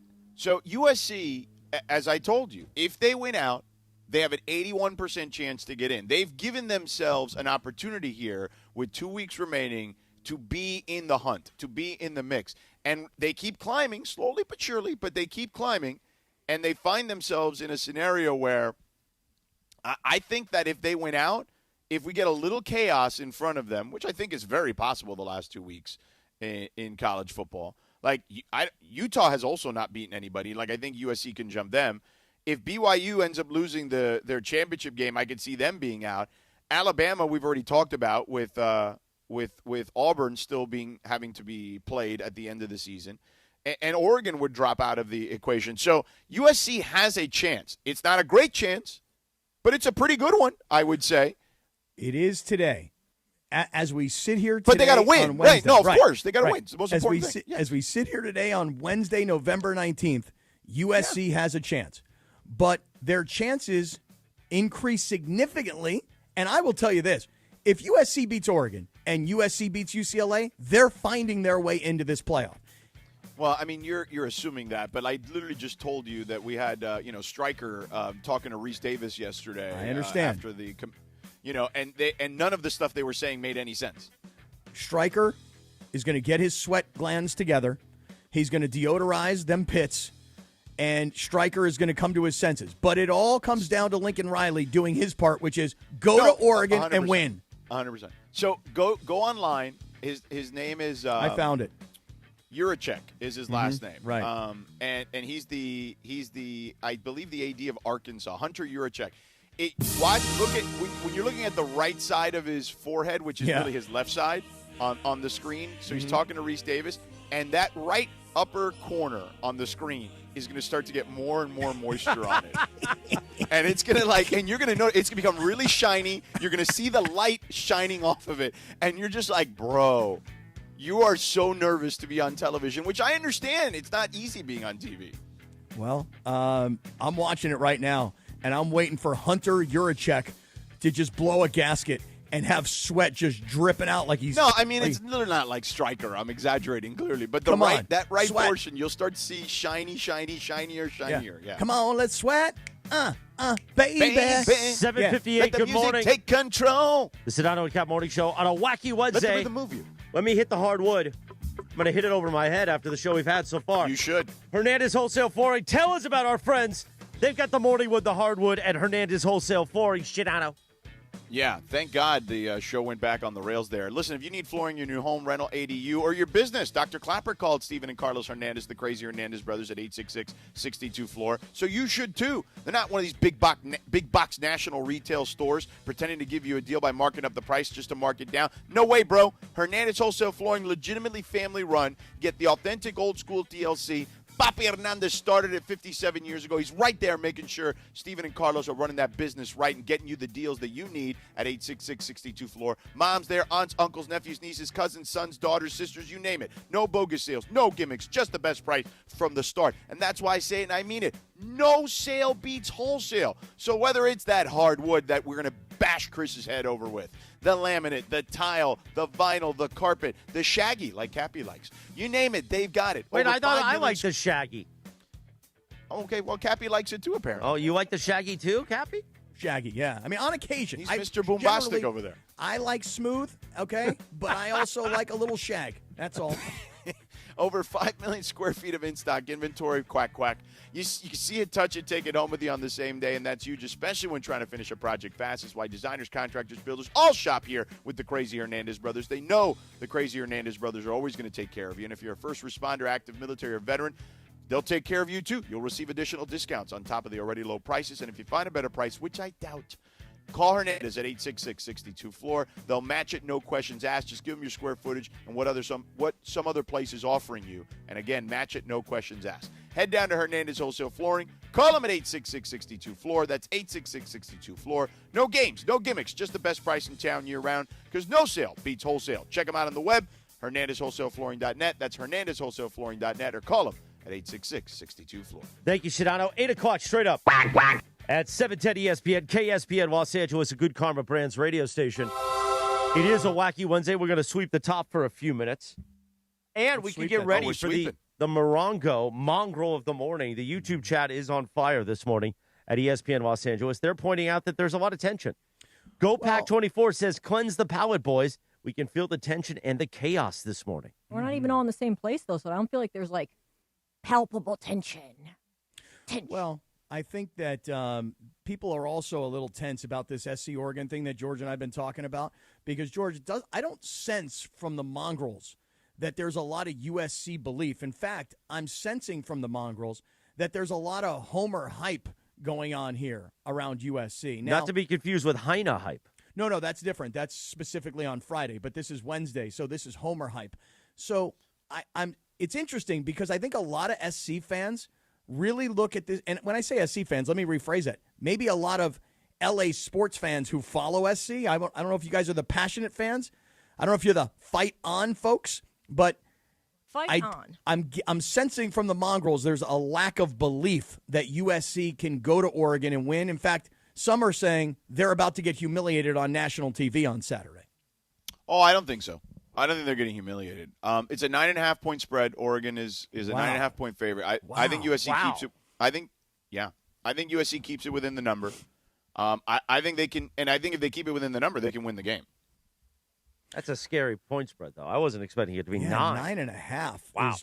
is you know what that sounds like to me? That sounds like Vegas assumes that no one has seen either of these teams play other than their hometown fan bases, and that America would bet on this game and more people would take Oregon. They'd be like, oh, Oregon, USC? Oregon's a powerhouse, and USC is just trying to fight their way back into relevance, and Oregon's the team, so 9.5 points. If I were going to play this game, I'd have to play SC to cover that 9.5. Have to. That's a lot of points when you look at their common opponent. And again, I'm just looking at that Iowa game. 2 weeks ago, Oregon went to Iowa, squeaked by. Last week, Iowa went to USC. USC won, I would say, handily. That's a lot of points. I am very surprised to hear a 9.5-point spread. Neil in the YouTube chat says, I just wish Scott, that's you, Cap, would know if he wanted LeBron to be a little bit more humble or show a little bit of humility. LOL. He gives us the LOL there. I think that's where a lot of people believe that the tension began this morning. Oh, give me a break. No, that's what they think, Linz. What can I tell you, girl? That's what they think. They think the argument over humble and humility being a derivative of the same word, that's where the whole bad blood feud started this morning. Well, can't you have humility and not be humble? Because humility is a little less, and being humble is like an overall thing, like an overall trait. I give credit to producer Lindsay Baseball for doubling down now. Yeah, she's battling. She is battling for the word humble and humility. I feel like saying somebody is humble is an all-encompassing personality trait where having some humility is not. So Well, I would say the difference is in the way the word is described. One's a noun, one's an adjective. Right. Like you're basically the main difference is if you're using the word humble, like you're describing that person's quality or the quality they should have in this particular case. While humility is a noun for the actual quality, so there is a very subtle difference. I was an English major, so don't come at me, bro. LOL. There is a he must be there be is a a very millennial. subtle difference. Don't come at me, bro. You saying that he should be more humble is implying that he's not humble enough or has enough humility to begin with. I was an ESL student. They both sound the same to me. Don't come at me, bro. Don't come at me, bro. Let's see. LOL. I'm having to look here How now. old are you? Humble. Jeez. Humble is a verb. Let's see here. I'm looking at humble. Humble is an adjective. Humble is a verb. I mean, I didn't realize we were going to get into a full-blown English lesson this morning, but Well, I mean, when he mentioned that you were boombastic, it reminded me of the word that Evan said the other day that we had to go back and attribute it to George. Wasn't that Dynastic? Dynastic. There you go, Chris. Dynastic. Boombastic. You know. what does boombastic mean? George said that when you were talking about Shaggy. Shaggy. The song, You know. Mr. Boombastic. Oh, You don't know that song? 8:05. Tension. Good morning. We will do the mongrel. Show's of still the off morning. to a resounding start. We will do the Even mongrel. Cappy and I trying to get it back on the road. I know. We Yeah. got back there for a second, and then we went and fall right back off. We miss you, Bergie. Bergie, come back. The mongrel of the morning coming up in just a few minutes. But first, let me tell you about my friends, Nikki D and the Big Cat. Hit the Felix the Cat. There you go. Hit it. Let me sip from my Felix the Cat coffee mug. Here we go. Oh, beautiful, man. That's the kind of deals they got for you. You need a brand new Chevy. It's the end of the year. Hopefully you got to get rid of some money, Jack. Or you want to start 2026 with a brand new ride. Go see Nikki D, the general manager, and our friends at Felix Chevrolet. You've been seeing it for years when you drive in downtown L.A. Right off the 110 across from USC. The Big Cat Felix Chevrolet is looking over to you saying, come on in here, sucker. Get a brand new deal. Get a great deal on a brand new ride. How about that Chevy Silverado? You want a truck or you want to elevate your game to a Chevy Tahoe? Maybe you want a pre-owned ride. Whatever it is, Nikki D's got you covered and the great staff over there at Felix Chevrolet. They've been doing it since 1921, and they're ready to do it in the end of 2025 or the beginning of 2026 for you. Felix Chevrolet. By the way, they're always connected to the community, and it's very important to them. I talk to Nikki D all the time about how Felix Chevrolet is part of the community. And on November 20th, they're handing out free turkeys to the community. And not the kind of turkeys we've been serving up this morning. I'm talking about real Thanksgiving turkeys. So find out more information on their Instagram. Just search Felix Chevrolet in your IG. Give them a follow. They're doing great things. Plus, if all else fails, you get to see a picture of the Big Cat. And do this for me. Next time you want a Chevy, go into Felix Chevrolet right across from USC off the 110. Say, hey, Nikki D, let me pet that Big Cat, Jack. And he'll let you do it. And then he's going to hook you up with a beautiful Felix Chevrolet. 8:07 in the morning. A wacky Wednesday. We're going to see how hour 2 goes next on the Sedano and Kap Morning Show. The Sedano and Kap Morning Show. We'd like to thank our founding partner. Call Jacob. Call Jacob at 844-24-JACOB. 844-24-JACOB. Or visit calljacob.com. This is the Sedano and Kap Morning Show. Discover the bold taste of tradition with Amor Salsita homemade authentic salsas. Hi, this is Jerry with Amor Salsita. From dipping your chips, marinating your favorite dish, topping your tacos, Amor Salsita brings the vibrant flavors of Mexico straight to your table. Salsas with smoky, juicy, chunky tomato, roasted tomatillos, and mango habanero flavors. Visit amorsalsita.com and discover the flavors and recipes. Pick up your Amor Salsita at any Albertsons, Vons, or Pavilions in the produce department. From our kitchen to yours, Amor in every bite. Hey, it's Chris Morales. You know, we joke around a lot that I almost died, which I almost did. I had severe heart failure. That's when I went to a Providence hospital in the emergency room. And here's the thing about heart care. It begins with trust. That's why Providence takes the time to listen, understand, and earn yours before making any decision about your care. For me, if it wasn't for Dr. Cobb and Katie Cornella at St. Joe's in Orange, they made me trust them and they made me know. And my health and my life were going to be even better once I got out of the hospital. Providence, caring with compassion in Southern California. Think Verizon, the best 5G network, is expensive? Think again. Bring in your AT&T or T-Mobile bill to a Verizon store today and we'll give you a better deal. Now, what to do with your unwanted bills? Ever seen an origami version of the Hollywood sign?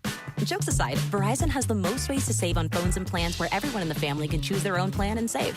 So bring in your bill to your local LA Verizon store today and we'll give you a better deal. Rankings based on root metric true score report dated 1H 2025. Your results may vary. Must provide a postpaid consumer mobile bill dated within the past 45 days. Bill must be in the same name as the person redeeming the deal. Additional terms apply. Got a son. Are the rising waters of expenses and debt threatening to drown you? Many people try to stay afloat by borrowing more money or using debt settlement programs, but those can take years. If you're trapped under credit card debt, medical bills, payday loans, or buy now, pay later plans, Chapter 7 bankruptcy could free you much sooner, in about 4 months and for a fraction of the cost. Stop the harassing calls and letters, rebuild your credit quickly, and clear the way for a fresh start. At Clean Slate BK Group, consumer Chapter 7 bankruptcies are all we do. We can help you erase credit card debt, medical bills, personal loans, even past due utility bills. Find out if you qualify at no cost and with no obligation. Go to csbk.com. This is an attorney advertisement. Your results may vary and prior results do not guarantee a similar outcome. Clean Slate BK Group PC, located at 7 Penn Plaza, Suite 601, New York, 10001, is responsible for the content of this ad. For more information, visit csbk.com. That's csbk.com. Your clean slate starts here.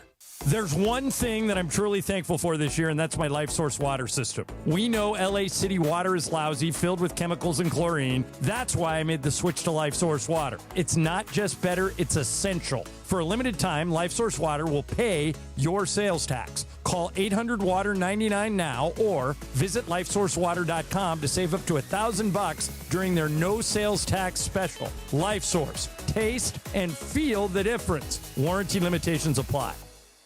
Feeling stuck on your own 10-yard line in the career game? Maybe it's time to just go for IT. My Computer Career has the game plan to score a rewarding new IT career in months. Whether you're a rookie, a breakout career changer, or a military veteran ready to serve. Why spend years chasing a college degree when you can fast-track your future in IT starting now? Take your mark, get set, go for IT. Take the free career evaluation at mycomputercareer.edu today. Financial aid is available to those who qualify, including VA benefits. Some people just know you can save money on car insurance by checking Allstate first. Like you know to check Kirk Herbstreit's pregame analysis first, before talking to your brother-in-law. In this game, the key thing to watch will be the offensive line versus their front seven. If they can get pressure without blitzing, this could be a long night. Okay, Kirk. I know stuff. Ooh, checking first is smart. So check Allstate first and see what you could save. You're in good hands with Allstate. Potential savings vary, including based on how you buy, subject to terms, conditions, and availability. Allstate North American Insurance Company and affiliates, Northbrook, Illinois. Mornings on ESPN LA will never be the same. Quack, quack. Quack, quack. I get parents telling me all the time that the kids in the car love the quack. They're now into the quack, quack. Listen, I am a role model for the youth of America. Oh, we know that. The Sedano and Kap morning show is on. Back to Sedano and Kap.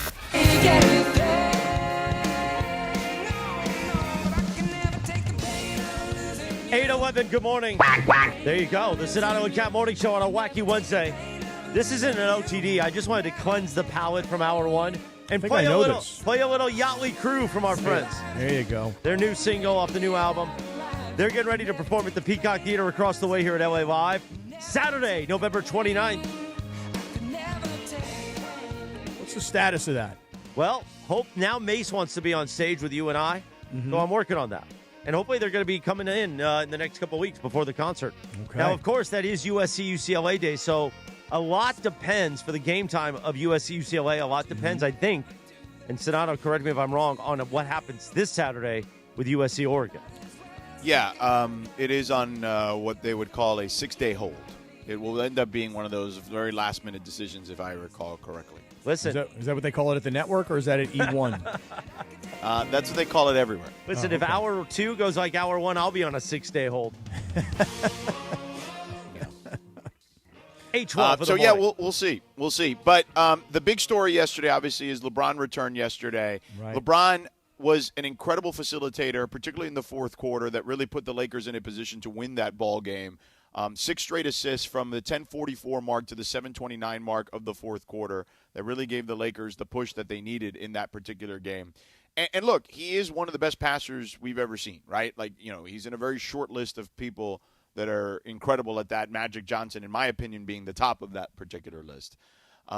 So, it's not a surprise to me that he's been able to do that. Although I think that all things considered, coming back from the injury he was coming back from, first game action in, whatever it was, 14 games that they've played or whatever it's been to this point. And even J.J. Redick, and I know we have the audio, was, I guess, I don't know if surprised is the word, but he seemed like in cut 2 there in the second segment that we didn't get to, he talked about kind of his level of how impressed he was, I guess, rather, with LeBron. Mm-hmm. I thought it was better than expected. He was. We wanted to keep him around 28. He played 29-37, and he would have been able to finish the game had we needed him. So I thought it was better than expected. But everybody's different. I don't expect him getting into peak shape or LeBron shape. I don't expect it to take long. Yeah, and LeBron talked after the game about the kind of shape that he's in and how, like, in the first quarter, it was like, trying to get his first wind.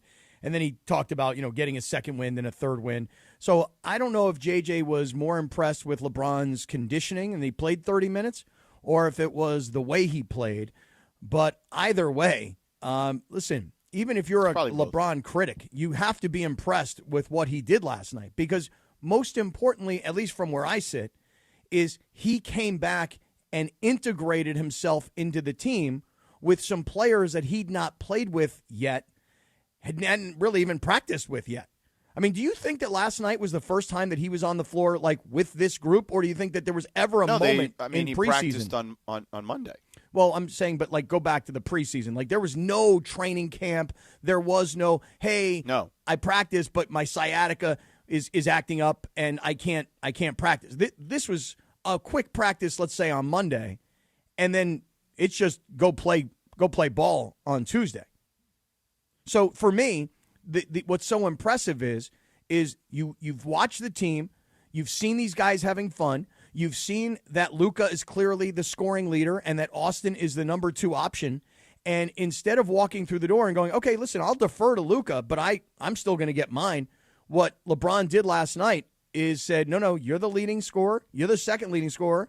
By the way, I'm going to set you up, and we're going to go out and win and have some fun. And I loved seeing LeBron smiling and having a good time because a lot of people were questioning what will he mean to the chemistry of this team when he comes back. Fit right in. Very good. Good first effort. Yeah, look, I thought LeBron looked fantastic. I think all things considered, this is going to bode well for the Lakers. The Lakers' ceiling is elevated with LeBron James on the floor. There is no ifs, ands, or buts about it. You can sit there and you can, argue all you want till you're blue in the face. There is no arguing against that. He raises the ceiling of this team. He raises the floor of the team, for that matter, as well. I feel like that's pretty obvious. But, the Lakers went 10-4 in LeBron's absence. And I think that is impressive on a number of fronts because when Windhorst was in here, we talked about it with him. The way the numbers played out, and again, that's why you play the games, right? Because then, it's not a computer model. They weren't necessarily playing like a team that should be 10-4. They were probably playing more like a team that was closer to 500. But now with LeBron, they can sustain, I think, the level of play that they had to start the season.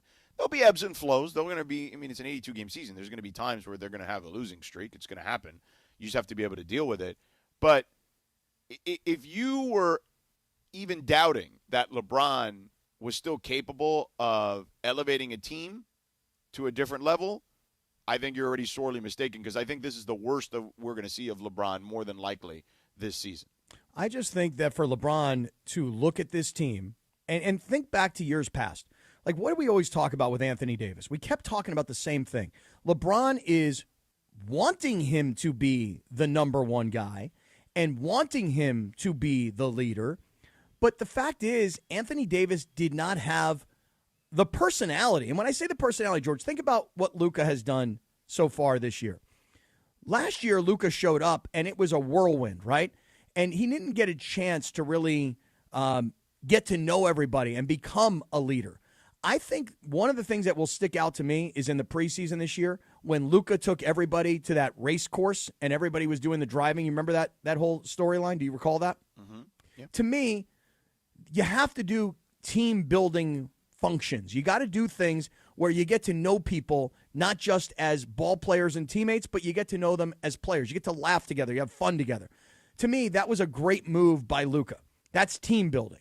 And LeBron, I think, and I hope, based on what I saw last night, understands now, I can do all these things. I can pass, I can rebound, I can defend, I can score when I have to, but the future of this organization is this kid. So I'm hopeful that the way he played last night is the way that you can hear the dog going crazy, huh? I mean, I'm trying to talk over the dog, but Felipe left, and now the Frenchie's there. I know. He's barking at him. Well, yeah. So the guys are out. No. The best part was you're trying to make this really salient point, which it was. It was a very good point, Cappy. It was on the verge. You were on it. Like we were about to start racking you. Yeah, for sure. And then all of a sudden, your dog starts barking. Starts freaking out. What I presume are the gardener, and it just really it was. I was unable to keep it together at that point. and you know, these gardeners who are here, I've told you guys, I'm hosting Thanksgiving next week. Yes, we know. And they're cleaning up the backyard. And I'm really hopeful that the weather cooperates because I'd rather have the Thanksgiving table set up outside rather than inside. So I'm looking at the weather forecast, and I'm hoping for sunny skies and some mild weather because the weather has changed already. I mean, it like between the rain cold. And it got cold, man. I'm freezing.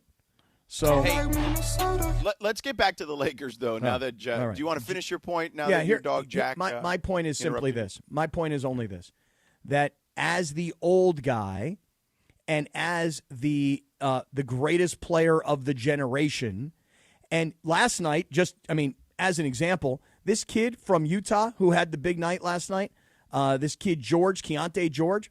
I'm sure he had a great start to the game for sure. But I'm sure I read this that Keontae George was born 3 days after LeBron made his debut in the NBA. Correct. Amazing. Is that not incredible? It's amazing. Yeah. So think about that. Like, these kids look to him and they look up to him. Obviously, they grew up with posters of him on their wall.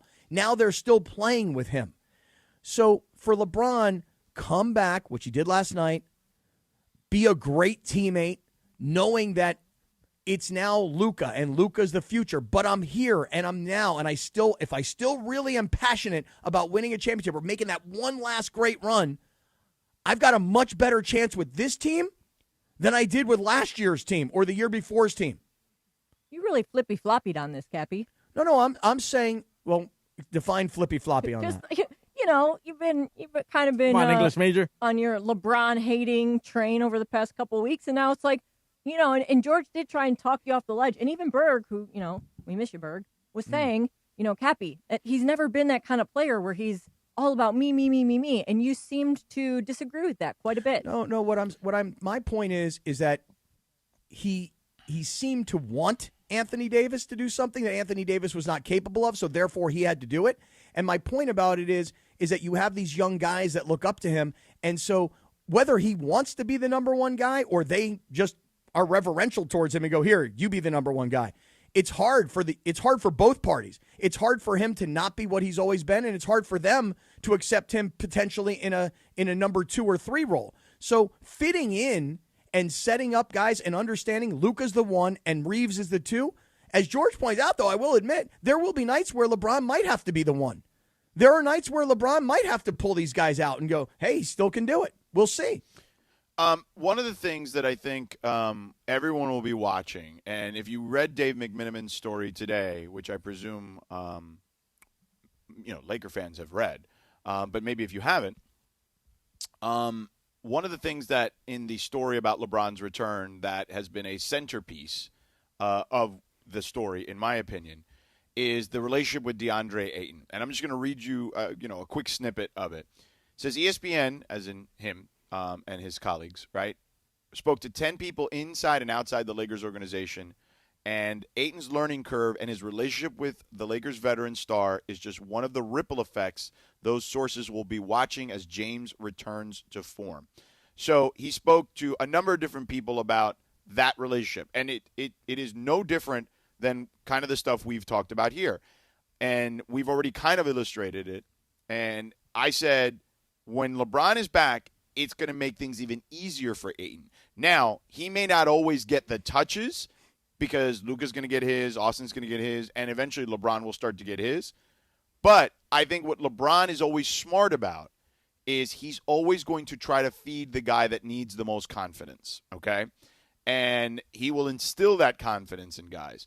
So Dave specifically spoke to two different scouts, one from the Eastern Conference, one from the Western Conference, okay? Here's what the Eastern Conference scout said. Let me hear. Ayton should benefit the most of LeBron being back, which is kind of what I just said, right, and what I've been saying. He said, LeBron makes people look good. He'll feed Ayton lobs and dump-offs at the rims, make it easy, okay? So that – no question he will get some of the easiest looks with Luka and LeBron on the floor, and even Austin. He will get some of the easiest looks he's ever had, okay? The question will be, can he maintain that patience on nights where it's going to be those three needing to take the bulk of the shots, which I think he'll be okay with, I would presume. But one Western Conference scout did not, or executive, this isn't even a scout, it's an executive, didn't share such a sunny outlook. Said, quote, I imagine DeAndre Ayton's going to be a problem. He's just not smart enough of a player. And the inconsistent effort. LeBron usually has issues with those guys, to say the least. Well, so, and again, it is the prototypical saying of two things can be true. He will have nights where he's going to look awesome, and then there are going to be nights where there's inconsistency, lack of effort, things of that nature, and it's going to piss people off. So, hopefully for Ayton's case, it can be the former and less of the latter. And really, he turns his career around because, as we've talked about since August, and I think LeBron can get him paid again and get him what he wants, which is a real role on a championship-caliber team, but he's got to be committed to it for 82 games. So we'll have to wait and see how that plays out. All right, to be continued. Dave McMenamin is going to join us in just a few minutes right here on ESPN LA, the Sedano and Kap Morning Show. Meanwhile, it's your chance to win the ultimate Sunday football prize pack at Cosm Los Angeles. Call 877-710-ESPN right now, or caller number 7 wins a 4-pack of GA tickets for Sunday's NFL slate. Here's how this works. 2 for the 10 a.m. games and 2 for the 1 p.m. games. So you get to spend all day at Cosm Los Angeles. Experience football in shared reality at Cosm, only with ESPN LA. Caller number 7 right now, 877-710-ESPN. Dave McMenamin in just a few moments. But first, Cappy, tell us about our friend Abner Gatt. Oh, it'd be my absolute pleasure. By the way, as you drive around all the freeways throughout Southern California, and specifically in LA County, I'm telling you, Abner Gatt has decided he wants to go toe-to-toe, I think, with Jacob Emrani. And I think even Damon Lyons from Sellers Advantage wants to get involved in this battle. Who's got more billboards on the freeways? Abner's billboards are everywhere, and he's talking to you about a variety of things. One of them is cyber insurance, because you know that if you've ever been hacked, that can turn into a very costly, very time-consuming, very emotionally draining experience.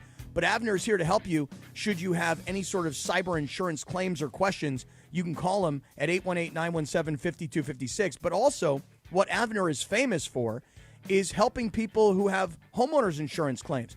You've got this home. You've been paying your homeowners insurance every month like a good guy, because that's what you're supposed to do. You have some major leak in your house. You've got lots and lots and lots of damage. You're trying to get your homeowner's insurance company to get you into a living situation where you can take you and your family while your house has to get repaired, and they're not responding. They're treating you like you're some kind of a criminal. Forget about dealing with your homeowner's insurance company. You call Abner Gatt. He is one of Southern California's largest public adjuster firms, and he takes care of business. Abner knows these insurance companies. More importantly, Abner knows these insurance policies like the back of his hand, and he knows what you should be entitled to, not what they're telling you they think you should be entitled to. Abner Gatt goes and gets you that money. 818-917-5256, 818-917-5256. You call Abner Gatt, or you can go onto his website, abnergatt.com. You call, he'll answer. You'll know it's him when you hear, hello, Abner Gatt, your claim. Our game. Thank you, Cappy. 828. Dave McMenamin in just a few moments. But let's do, real quick, the mongrel of the morning. Who's it brought to you by, Cappy? It is brought to us by Morongo Casino Resort and Spa. Good times, less than 90 minutes from wherever you are, sucker. Now, here's the thing. We did a poll, and good job, Parker Bell, now that he showed up to work. Hey, nice job, Parker. In the back with the social team, we did a poll. LMAO, is humble the same as humility? 51% said no, we got your back, Producer Lindsay. And 49% said yes, sorry, Producer Lindsay. So, it's a tight poll. I win. Is the poll over? No, I think you can still vote. Just The thought it was poll's over, Yeah. right? Yeah, it's a final. It is a final. It is, okay. All right, Dave McMenamin next. The Sedano and Kap Morning Show on a wacky Wednesday. We're back in 3 minutes and 15 seconds from right now. This is the ZipRecruiter Rams Report. Here's Travis Rogers. The Los Angeles Rams are 8-2, and they will host the primetime Sunday night game against the Tampa Bay Buccaneers. Coming to town, old Rams quarterback Baker Mayfield making an appearance. Taking a look around the league, Matthew Stafford off to a terrific start here in 2025. Number 1 in the league with 27 touchdown passes, clear ahead of the number 2 man, Dak Prescott, who's got 21. As far as yards go, Matthew Stafford number 6 overall with 2,557 yards. Drake May all the way at the top with 2,836. May has played an 11th game so far. As far as the receivers go, Jackson, Smith, and Jigba, 1,146 yards. That's on top, followed closely by Puka Nacua, who's number 4 at 850. And at the top, when it comes to touchdown catches, none other than Devontae Adams, who has 10. Next closest, Detroit's Amon-Ra St. Brown. With Wednesday's Rams Report, I'm Travis Rogers. This is the ZipRecruiter Rams Report. Powered by ZipRecruiter. Looking for your next great hire? Try ZipRecruiter for free at ZipRecruiter.com/LA.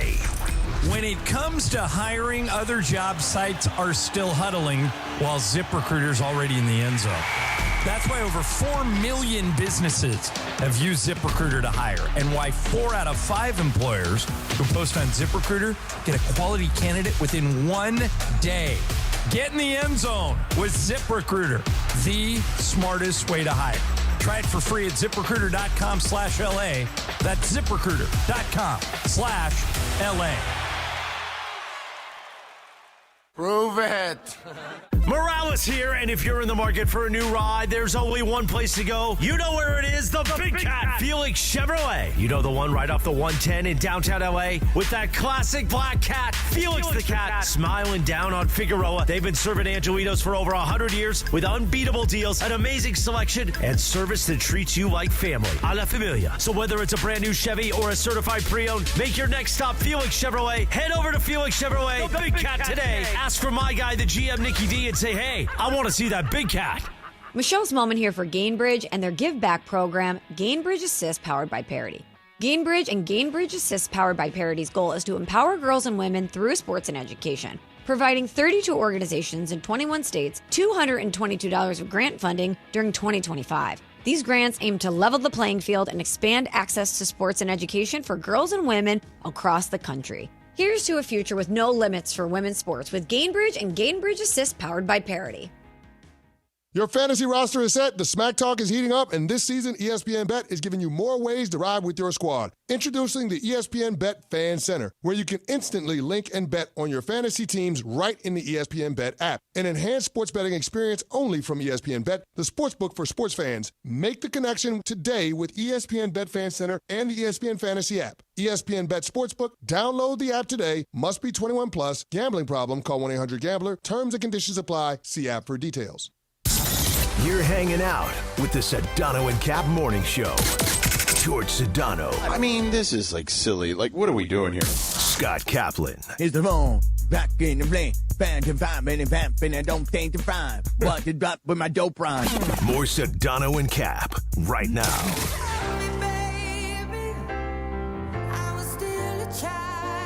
8:33, good morning. The Sedano and Kap Morning Show on a wacky Wednesday.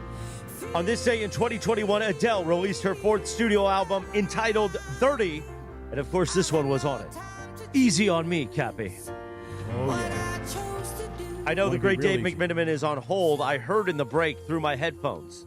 The producer, Lindsay Baseball, was efforting to get him on her side of the humble humility conversation. Oh, really? Yeah. I just asked him. Let's get Dave McMenamin's opinion on it. He joins us now on the Sedano and Kap Morning Show. Good morning, Dave. Good morning. Hi, Dave. So, Hello. Dave, what'd you make of what you saw year 23 getting started? So I'm not a big analytics guy, George. And I think in my job, with the access that I have, the most insightful reporting I can bring is usually about the interpersonal relationships. But I got this awesome stat from Matt Williams, who's one of our expert researchers at ESPN last night, where LeBron's average touch, so the amount of time the ball was in his hands last night, was under 2.5 seconds, which was the shortest amount of time he's had the ball in his hands before making a dribble pass shoot decision since player tracking began in 2013, 2014. So if it looked crisp, that's because it literally was. He came out the cannon firing on all cylinders, and that facilitation, it was contagious. It was the best offensive showing that the Lakers have had all season. And I think if you're a Lakers fan, you got to be really encouraged for what you saw last night. Dave, I'm with you. I am not really that much into analytics. I'm much more into the interpersonal stuff. And so when I look at what you wrote this morning, I'll go right to the end of it rather than to the beginning of it. You asked this question, how will LeBron adapt if he has to? And I thought it was an interesting point, not surprising, but most of the guys on this team are closer in age to Bronny than they are to LeBron. I thought LeBron did an incredible job last night of adapting. It was certainly one of the big question marks I had going in. So just talk to us a little bit about this analysis of LeBron's adaptation. Listen, he says that he sat back and watched these games intently. We know the basketball mind that he has, and was finding places within the game as he viewed them, and I'm sure he watched some film as well, where I can fill that gap and be the WD-40 to keep the engine moving. And it was a brilliant fit in game one. Now, does LeBron James need to get more than 7 shots a game? Absolutely. And that's going to be incumbent on his teammates to then return the favor. But in terms of the first step, it was really good. I think I was very curious just to see his movement of his body and how fluid it would look. I thought that was a much higher grade than I anticipated giving him in his first game, having played it in more than 200 days. I thought, and if he has that movement, he can be an effective defender. I mean, when he gets in trouble defensively is when he's not down in the stance, he's standing up, teams are blowing by him out on the perimeter, he has to foul, et cetera. I didn't see much of that. So I think you take what you saw and then you listen to what you heard, and everything he was talking about was team-oriented. Again, the Lakers, they are not a franchise built upon encouraging regular season wins in November. However, it was a very good night for the Lakers. So, Dave, when he was asked, I believe by Mark Medina at practice the other day about how he would fit in, he was kind of incredulous about the response and, made the comment about, look, since I was a little kid, right, I will, I've played the right way. I can fit in on any team. He talked about positionless basketball when he was with Spoelstra. And, yesterday he kind of doubled down on that. I thought it was kind of a hilarious response. I don't know the context of the question in the postgame, but Lindsay, can we play that audio? I mean, Dave was there, but for those that didn't hear it, the audio of him responding to those critics or people that questioned how he would fit in the postgame last night. Yes, hang on 1 second, please. By the way, it's the last paragraph of Dave's piece today, George. It's the exact quote. The one we're about to play, that's how Dave finished this piece. So let's go ahead and take a listen to it. Or not. I've got it. Hang on 1 second. I know you got it. I know you got your finger on the button. You want me to do my LeBron impression here? Said it was yesterday's practice, post practice. I can fit in with anybody. I don't even understand why that was even a question. What's wrong with these people out here? I could fit in right away with anybody. So, just watching the guys the first 14 games that I missed, the first 14, just watching them and seeing. I was just putting myself in position, while I was watching the games of how I can help the team and how I can be successful to help those guys. And, I still, able to gain a lot of eyes when I'm driving the ball or have the ball, things of that nature. And, I had a big fella down there, big five down there, and my guy Gabe right here, obviously, and Jake, our second team. We went out there and kind of pushed the lead up. So it is interesting because we kind of gave Cappy some grief the other day, Dave. Cappy, would you like to? I don't want to put you out there. No, it's in fine. Front of Dave. Actually, to be honest with you, Dave, everything that LeBron just said are the things that I was hoping he was going to say the day before. But the day before, it was more like, I don't have a position. I can play with anybody. I don't know what people are talking about, that kind of stuff.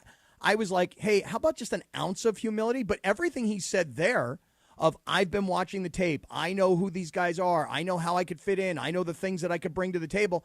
That's what I was clamoring for the day before. That's all. Pretty simple. So I was hoping, Dave, yesterday when he made that comment, like, who are these people? Like, I was literally hoping that he, by some grace of God, he happened to be in the car. It accidentally was flipped on to 710, Stop and he with was the listening to accidental. Cappy He yesterday. listens every day. He listens to everything. And would have literally just said, "Yeah, Cap, what now?" Yeah, call me out by name is what I'm hoping for. Yeah, well, I mean, I can understand your point. Listen, I think the fascinating part about team sports is that in order for a team to be really good, you need a bunch of individuals with healthy egos who also will sacrifice for the guy next to them. Mm-hmm. And so LeBron would not be able to function in the greatest basketball league in the world at age 40 years old if he didn't have that sense of ego, if he didn't also, he wouldn't still be entrenched in the endeavor if he didn't create enemies, real and imagined, sometimes in order to motivate himself. And so long as that is the fuel of the engine, but once he is in the middle of competition, he doesn't lose his cognitive abilities to think the game at a high level and still play for his teammates. I think the mix works just well. And listen, like, Cappy, I actually asked the question last night that prompted that answer, and it was about just the quick and easy chemistry that he showed with some guys he'd never played with before in LaRavia and DeAndre Ayton. I think the reason he went back to that answer is because he's, I've been covering him play basketball for a decade now, and he specifically gave that answer to me because he wanted me to use it in whatever I was going to do with my coverage. See that, George? George, you see that? Listen, you ain't around for 23 years and not know, like, I'm going to give you the money quote so you can put it in your story. Right. And he also probably knew, he probably was like, McMenamin's going to go on with Sedano and Kap tomorrow. Kap is a loudmouth, and Kap's a jerk. But you know what? No question. I'm going to hand this off to Dave so that Dave can stick it to Kap so I don't have to actually give Kap that shine, which is what I'm really looking for, Dave. I think LeBron was just upset with you, Cap, that you would fly all the way across the country to see the Lakers play when he wasn't in the building. He's like, where's the commitment to seeing us play when I'm playing? I don't see you flying road games to see me. You fly to New Orleans to see, the Luka and Austin Reeves version of the Lakers, but why aren't you flying across the country to see me? You know what, Dave? I'll tell you what. I may have to look at what game I want to look at and go to. I may have to go see LeBron on the road. I think that's the answer here. George, what game should I go Cappy, see LeBron the easiest way to do that, right? Yeah, is what? Is when you're doing one go of to these Intuit games? Dome. Oh. Go to Intuit Dome. It's easy. See him on the road. That's a good idea. That's it. I'd actually like to go to Dallas. That would be my place. I'd want to see the Lakers play in Dallas. Oh, when they come here? Yeah, good luck getting a ticket for that game. No, I'm saying I want to go to Dallas. I'll be there in the house. That's a Cappy Lappy night when the Dallas Mavericks that's what are I'm in town. saying. Good luck getting a ticket here when Luka comes back. Yeah, good luck with that. Hey, Dave, let me ask you this. Again, many people, I will put myself in this category, did have questions about what happens when LeBron comes back. Because I look at Luka last night, and I look at Austin Reeves, and those two guys have become, and they should be, your number one and your number two scoring option. And LeBron didn't get in the way of that, although there might be nights where he might have to do a bit more of the scoring. For me, I'm looking at how he does with the other guys that he hadn't played with, and I look at DeAndre Ayton, and I think to myself, maybe LeBron is the guy who can get DeAndre Ayton back to what we all thought he was or was going to be. How do you project that? Do you think LeBron can do that?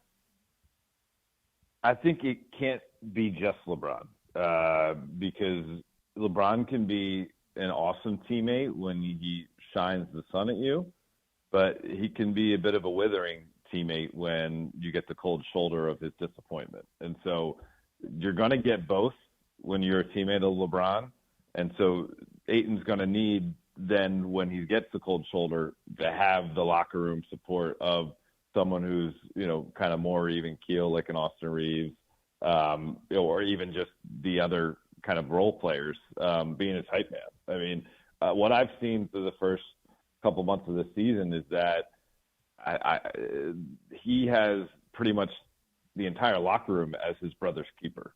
And you hear a constant stream of support when he is there post-game and engagement. And it's Jared Vanderbilt and it's Marcus Smart.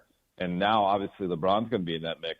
LeBron, through his play, especially if he's going to play as much on ball as we saw last night, which that was somewhat surprising to me because last year I spoke to LeBron about how he's been working in this latter stage of his career to be better off ball and be more of a catch and shoot threat from 3-point land.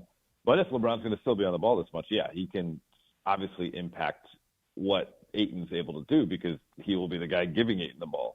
And I just thought the unspoken kind of reading the game that they showed, especially in some of those fast break opportunities, it was pretty high level. And that's speaking LeBron's language. Ayton can give goofy interviews and he can play, eclectic music in the locker room, whatever. If he can produce on the court and be able to read the proper reads, both offensively and defensively, he will be just fine with LeBron James. So, Dave, I read an excerpt from your story about the executive from the Western Conference and the scout, I guess, from the Eastern Conference that you spoke to, which I think both guys are accurate in their assessment, right? That, and I would love to get kind of a little more detail about just kind of your thoughts on those conversations. And the Eastern scout basically said that, look, LeBron makes the game easy, which you've alluded to, right? Like, he's going to get you easy looks, like if you're DeAndre Ayton. But then the Western executive is like, yeah, I don't know. You mentioned the cold shoulder. There's going to be times because of his lack of effort or interest or whatever that could frustrate LeBron potentially. So after having those conversations, clearly it's something we're going to have to keep an eye on throughout the season. But what are some things that maybe didn't make the cut in the story that also kind of stick out to you about those conversations? Yeah, I mean, listen, I tried to speak to a variety of people, both within the Lakers organization and then people that have worked in the NBA for a while and have seen scenarios where it would be a player coming back off of injury or either in their time in the NBA, they've heard stories about some of the Lakers players and their tendencies. I think one of the more concerning aspects, or this was mostly on the outside, to be honest, the people that shared this, was the DeAndre Ayton factor and whether his early season averages and kind of overall approach to the game of basketball would be able to thrive when you have LeBron in the mix. And, I think Cappy alluded to the one quote about, hey, like LeBron, the only two players closer in age on the Lakers to him than to Bronny are Maxi Kleber and Marcus Smart. So everybody else on the team is closer in age to Bronny, meaning that he is in a different headspace generally. And for a 26-year-old like DeAndre Ayton, who wore out his welcome in Phoenix, who quite frankly never really got off the ground in Portland. And everybody knows that this is kind of his last chance to rekindle what was a very promising NBA career. That is a lot of baggage coming into a scenario where the other guy, the 40-year-old guy, is trying to make sure that he dots every I and crosses every T in order to give himself the best chance to add another championship before his time in basketball was up.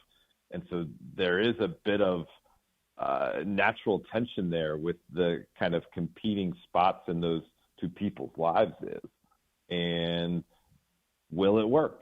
And it'll be fascinating to watch. The talent is there, which is a huge part of why there will be an effort from everyone involved to make it work, because it's not a lost cause.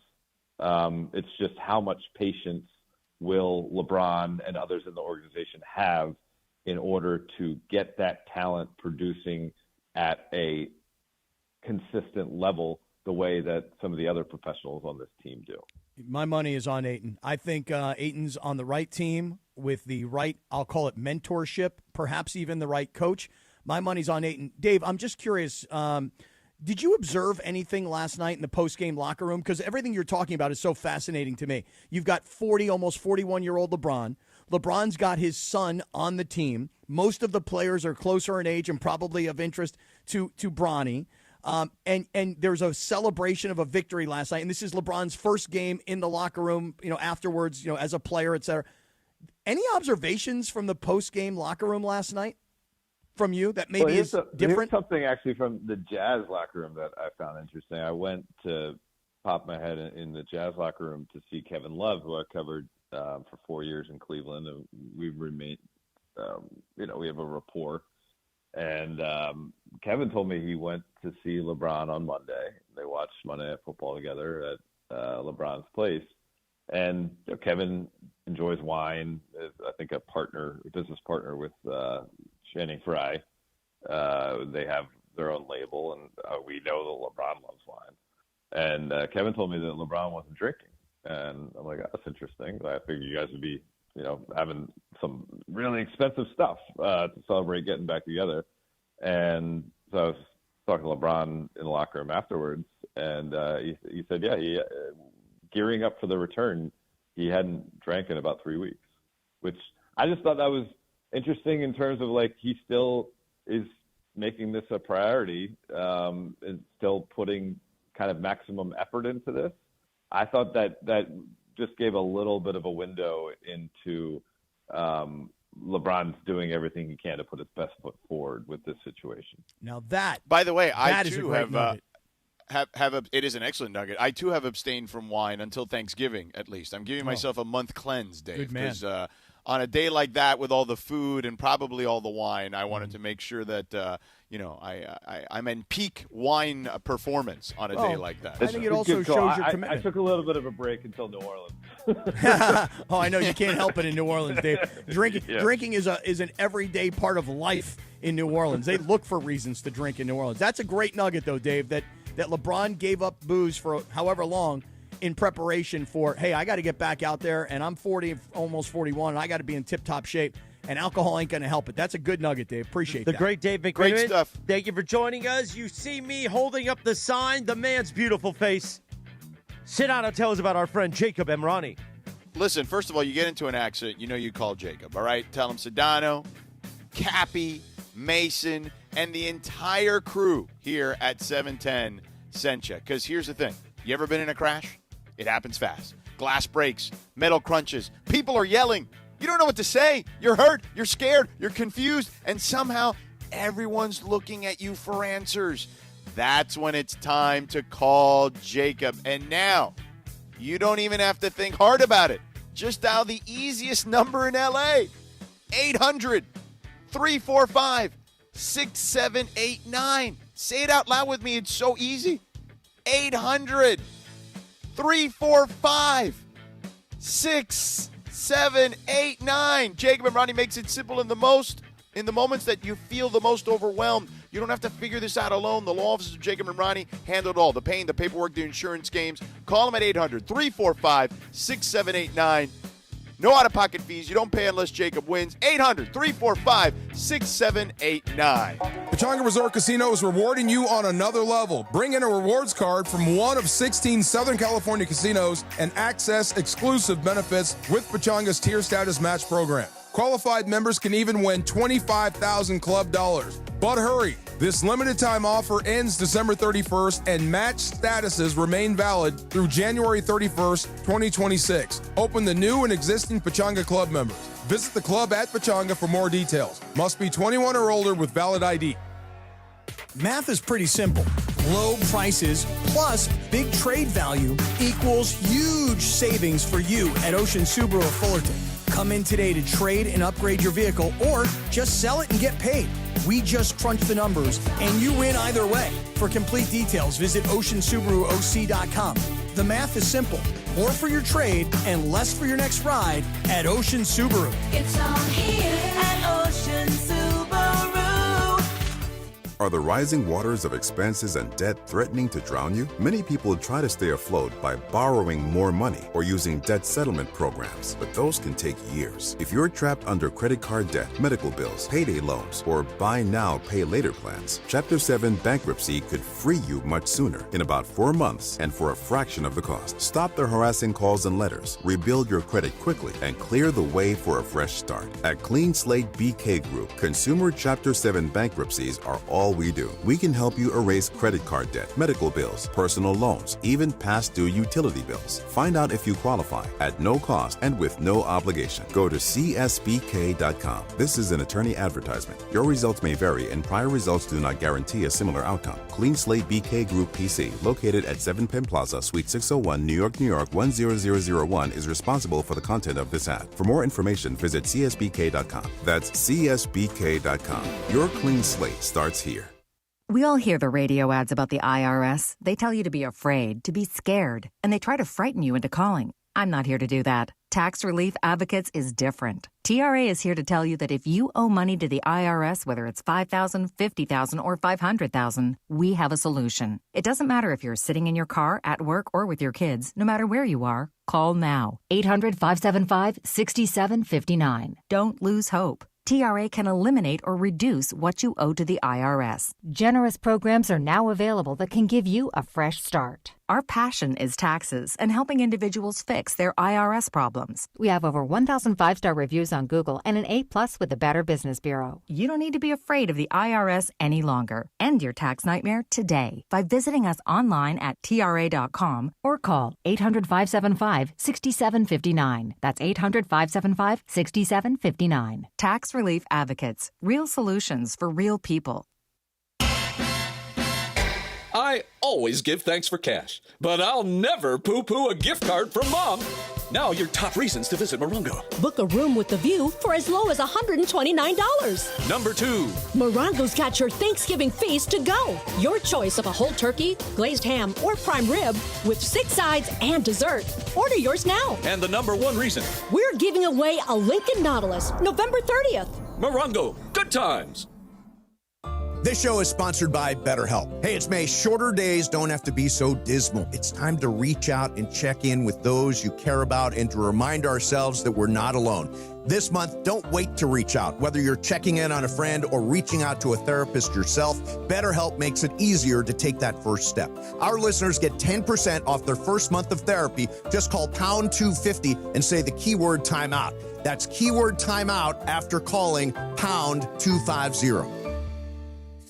Discover the bold taster tradition with Amor Salsita homemade authentic salsas. Hi, this is Jerry with Amor Salsita. From dipping your chips, marinating your favorite dish, topping your tacos, Amor Salsita brings the vibrant flavors of Mexico straight to your table. Salsas with smoky, juicy, chunky tomato, roasted tomatillos, and mango habanero flavors. Visit AmorSalsita.com and discover the flavors and recipes. Pick up your Amor Salsita at any Albertsons, Vons, or Pavilions in the produce department. From our kitchen to yours, Amor in every bite. Hey guys, it's Sedano. If you're ready to upgrade your driving experience, you gotta go and check out what's happening at Cadillac and their incredible new lineup of state-of-the-art EVs, sedans, and SUVs. And hey, look, there's no better place to experience the luxury of Cadillac than at Cadillac of Beverly Hills. Check out Cadillac of Beverly Hills and their beautiful showroom at 8767 Wilshire Boulevard in Beverly Hills. And check them out on the web at CadillacBeverlyHills.com. At Pedigo Yorba Linda, we believe riding should be safe, simple, and fun. That's why every Pedigo comes with CPSC certified safety features, UL certified batteries, and the confidence of a 5-year warranty, the best in the industry. Choose from more than 20 models, including EBC brand bikes built right here in Southern California. Customize your e-bike from bottle cage carriers to bike lifts and pet and child carriers. Whether you're renting, buying, or just need service, visit Pedigo Yorba Linda at 20355 Yorba Linda Boulevard or PedigoYorbaLinda.com. Actual price will depend on product and subscription plan. Featured products are compounded drug products, which the FDA does not approve or verify for safety, effectiveness, or quality. Prescription products require an online consultation with a healthcare provider who will determine if appropriate. See website for details, restrictions, and important safety information. Want a boost in and out of the bedroom? Hims has you covered. Introducing a new 2-in-1 approach to level up your game. Tadalafil for better bedroom performance and zinc for testosterone support. Put it all together and you've got what you need to turn things all the way up. Getting started is simple. Just go to hims.com/joy to start your free online visit. Through Hims, you can access ED treatments including pills, chews, and more. 100% online. No office visits, no pharmacy lines. Just fill out a simple intake form and a licensed medical provider will determine if treatment's right for you. If prescribed, it ships free and discreetly to your door. Find affordable treatment options at up to 95% less than brand names at hims.com/joy. That's hims.com/joy, HIMS.com/JOY. Hi, this is Sean McVay of your LA Rams. The Rams play here. KSPN, Los Angeles. 710 ESPN. A good karma brands radio station. Previously on the Sedano and Kap morning show. Hey, George. I'm looking at you today. I'm looking at you on YouTube. Looks like you're eating a nice acai bowl, by the way. It's delicious. Yeah, wait a minute. Do you have that delivered or you make that at home? I had this one delivered. I do make them at home too, but I had this one delivered. How do you make acai at home? I'm honestly asking. No, you can get acai at you can buy acai. Go to Trader Joe's. They sell it super cheap, like the frozen kind. Right. And then you put it in a blender and with some other fruit and other stuff and like almond butter or whatever. You can make your own bowl. Granola would be lovely. Yeah. I don't like granola. Granola's me. Yeah, I like granola. It doesn't have any real nutritional value. Oh. Now, here's why I ask. It's not really the acai bowl that I see you munching on, although I am a little jealous of it. You got the big one, too. Mm-hmm. You want the big one? I got the big one. The Sedano and Kap morning show is on the air. The biggest show in ESPN LA history. A little sabor? Yeah, I don't think people like being called hacks. You're the güero on the radio. Giant Mexican, horn section. Did you have me on your show to berate me? Is that what you're doing now? Give me a freaking break. But we know what it is now. Like Devonta Adams told us. It's just a dark time, right? A dark place, a dark time in their lives. Yeah, they go to the Raiders and it just does. It doesn't matter who you are, it seems like, for the most part. But I have a question. Then why did Tom Brady hitch his wagon to this team? Because he wanted to be known. Here's Tom Brady and here's Pete Carroll. Okay, these are two guys. Pete might be a vampire too. I would love to watch Brady suck the blood out of Pete's neck. Really? But his neck is so old that I don't know if you can get a good dig in there. You don't think you can really bleed him out? Oh, yeah, he's got crepey skin. I'm sure you could get him pretty easily. He's got the crepe. He's got the what? Call it crepey skin. Crepey skin? Scott Kaplan, eat a fat one, bro. The Sedano and Kap morning show on 710 ESPN. The all-new ESPN LA app and on YouTube at ESPN Los Angeles. We're bigger than U.S. Steel. Wow, that's crazy. Well, you want to Bit boy. Right now. Monstrous. Beto, I don't want to eat that. We did it, Dad. We did it. You were riding high on the stinger last time. Oh, big time. So take that, Italian stallion. Cappy's up your you-know-what. Call it crepey skin. Crepey skin? Yeah.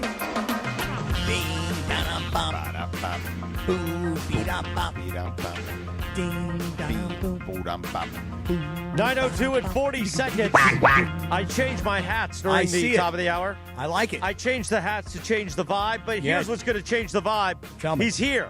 I flashed the Bergie signal up in the air. What's up, I guys? said, you got to get here, sucker. And Greg Bergman is here. What's happening? Cappy, I feel like you've been having to fight the LeBron fight all by yourself. Nah, I'm fine. I'm fine. Listen, Lindsay called me a flippy flopper, and that's okay. I can live with being a flippy flopper. There will be days where I will complain about LeBron, and there will be days where I might actually join the glazing of LeBron. Today, after his first start, and after the 12 assists with the 11 points and the fit right in and set guys up and team wins, I'll flippy flop and give a little love where it belongs. At least you admit. Especially he called me out, At least you admit to the flippy floppy. But are you okay with it, Sedano? Are you okay with him flippy flopping, or do you want him to stay in one's path? I think Cappy can change based on new information. Sure, why not? Well, I ride emotional roller coasters. That's a reasonable thing to do. But I ride emotional roller coasters. Certain days I'm hot and certain days I'm cold. Certain days I like what LeBron says. Certain days I hate what LeBron says. I flippy floppy all over that thing. Yeah, I remember you didn't like it when we had DeAndre Ayton on the show when he was being introduced as Laker. And you're like, so have you heard from LeBron yet? And he's like, no, not yet. He hasn't texted me yet, but Luka did. And you're like, oh, I don't know about that. I mean, come on, LeBron. And then it went viral. But now, Cappy does do that. He does. He loves the. Oh, LeBron. Where are you at, LeBron? And now, LeBron, according to DeAndre Ayton, LeBron's been texting him while the team had been on the road. LeBron's watching the games, and LeBron's blowing up his phone. So good for LeBron. That's what that kid needs. That kid needs real, professional, adult mentorship. And now he's got some. We'll see how long it lasts. George and McMenamin as you both heard point Dave, out. eventually that won't be around the whole time. Eventually, you got to put up or shut up, bro. But you see, Bergie, you should have a LeBron-esque attitude today, and here's what I mean. Okay. If you were LeBron and you were watching the show fell Lakers, apart without you, Bergman. Right, that's true. right. It is So true. I mean, if- Morales you need could me not around do you. a thing right today. Oh, Bergman Morales. is the glue that keeps it all together. That's why I wanted him part of the show, frankly. Yeah, and so that's just it, Bergie. You could be. LeBron was watching the Lakers, and LeBron was thinking, Wait. how can I fit in? Wait. What? Are you suggesting, Chris, that to Cappy's favorite phrase, Bergman is the heart and soul of the show? heart and soul He's a guy. heart and soul guy. He's a heart and soul guy. See, I agree. I think that I just fit in places. I'm trying to be humble. I don't know if that's humility or humble, but I'm definitely It's a good job, trying to be Bergie. humble. See, but Bergie, that's my point, is that LeBron is watching the Lakers, and he's thinking, you know what, I could pass here, I could defend here, I could shoot at this point. You should be listening / watching Sedano and Kap, and you should be thinking to yourself, without me, I'm on the bench over here. I got sciatica, so I can't play. But you know what? When I come back right now, it really hurts a little bit. Right, But when I come yeah, back, I do. It's weird. these are the things that I could do. These Listen, are the a lot of people want Here to Bergie. help. A lot of people want Bergie to squeeze his glue onto their show. He's squeezing his glue onto this show. Yeah, you're going to squeeze that glue, huh? And he didn't have to make a random Andrew Siciliano reference. Well, I did it to fill time because we couldn't find Bergie. I actually heard that. I mean, the funny thing we is, needed Bergie, to fill time. We could have talked about USC right there easily. we could it have, was like, but I okay. just went to that. We couldn't find a soundbite to save our lives earlier. Well, actually, It was a little bit of both, right? Like I was listening the whole time, for most of it at least, and the Cappy was asking for something that we don't typically have. Yeah. Right. But it's like the introductions. Right, Cappy, you did throw a curveball on that. No, it's I and take then that full sent us into a responsibility. spiral. We Yeah. spiraled. I take full responsibility and accountability because here's the Cappy, thing. when are you coming to see me? See, this is humility. See, This that's is what you should have humility. done, Yeah, Morales. right. When things were spiraling out of control, you should have just gone with the Dr. Cerruti Listen, drop. Right. usually, here's the thing. Hmm. You're used to a vibe and a feeling, and without Bergie here, he's like my blanket. He keeps me feeling good. Mm-hmm. And when I looked Warm back and for help, fuzzy. I didn't see warm and fuzzy Bergie shooting his glue all over the show. Wow. Okay? Guess what I saw? Yikes. What? I saw What'd you say? Lindsay just like screaming and yelling about Cap, and I don't need that. Oh, stop. That's not what happened. Okay? I need warm and fuzzy. Mm-hmm. Unlike Well- Sua doesn't like it when my beard touched his skin that day at Hollywood Park Casino. Sua. Sua. Bergie's okay with us touching beard hair. Yeah.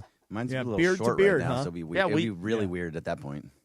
Yes, it's true, though, Bergie. I saw on our Google Doc today in bold writing, LeBron announced as starter in 23rd season, and I took that as to mean that we were going to hear Lawrence Tanner say, and now, in his 23rd season. season 23, LeBron James. And I assumed, so you see, I made an assumption that was the call that I was going to hear, because that's what I wanted to make the point that LeBron was introduced first, which and I like. Luka was introduced last. But Cappy, to your point, we had played that like 5 minutes before that, and when you said, "Oh, he was introduced first," and I said, "Do you want to hear it?" and then we played that exact clip. That is right. We played John John Ireland. Yeah. But don't you see that the problem was, Lynn? There's just a is that I morning fog. That's all. I thought that the clip See, was we going to kind be of all get paid to do a introduction. morning show to not have morning fog. Mm-hmm. And that was, by the way, I had fog. I screwed up the open where I left like 3 seconds before we hit the crescendo. I mean, that was honestly that was kind of the precursor to what this was going to be like. Right. I mean, you really set the tone. You set a negative tone from the beginning. It's like throwing an interception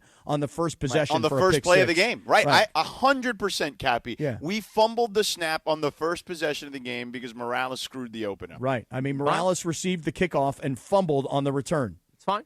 Right. And then I didn't have my bearded fellow, my glue, my, shall we say, show soulmate. Oh, to dig us out. Soulmate. Wow. That's Wow. a Show high soulmate. praise. That's High high praise. praise. That is high I'm weighing praise. it on thick. A lot of thick glue. But Cappy, you're taking credit for what happened there. So that's humility. Like you're doing the right thing. But he's not humble. No, so see, it's different. So if I don't know what the exact argument was, but it's humble and humility are two different things. They are they? I think so. Before we get going down a rabbit hole, why don't we have producer Lindsay tell us about our friends at Stella Rosa? Yeah. All right, so this football season, Stella Rosa is taking over game day. And while you're rooting for your favorite team, let's say you're a fan of the black and yellow, pour yourself a glass of Stella Rosa Black. Or if you're like me and you're watching the champs, the scarlet and gray, have a glass of Stella Rosa Red. And hey, if you're skipping the alcohol, Stella's got you covered there too with their non-alcoholic line, all the flavor, none of the buzz. So no matter your playbook, there's a Stella for everyone. Go ahead and celebrate every touchdown this weekend, no matter where you're watching, at home, at the tailgate, or with your crew. Celebrate game day with Stella Rosa. Find your favorite flavors at your local retailer, and remember to celebrate responsibly. Thank you, Lindsay. 10 minutes after 9, the YouTube hour, and on the ESPN LA app.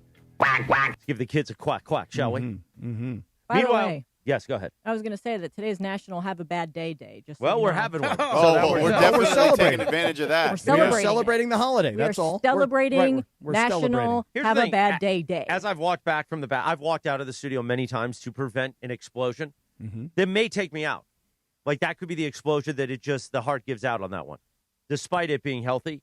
And many people have seen me in the hallway and they're like, "So you okay?" And I'm like, "Yeah, listen, this is a good thing. The fact that we could say it took until November 19th for us to have a bad show means we're doing pretty well." Mm-hmm. Why the change, though, in the walking out? Because normally you don't walk out. Well, again, why not throw things? I have Bergie here. I'm not going to do it without Bergie here. I like having my bearded fellow. Sometimes Okay. change My is good, brother, Lindsay. as Dire Straits once sang about, the brother in arms. Oh, trust me, I agree. It's good, Jorge. I was just curious. But you Maybe it was know, the blow up sign, you know? on National Have a Bad Day Day, besides the whole, screw up at the beginning of the show and then the lack of finding sound bites when they're called for, et cetera, where things really took a strange turn earlier this morning, Bergie, again, you not being here, right, contributing to this issue, was when Lindsay Baseball not only called me out, she called me out with a prove it line. Oh, I heard. Prove it. Multiple. It wasn't like, oh, yeah, I'd be curious. You got a photo of that? I'd like to see that. I'm curious. It was, prove it, liar. No. Prove it, It was you this. freaking liar. It was, Prove it.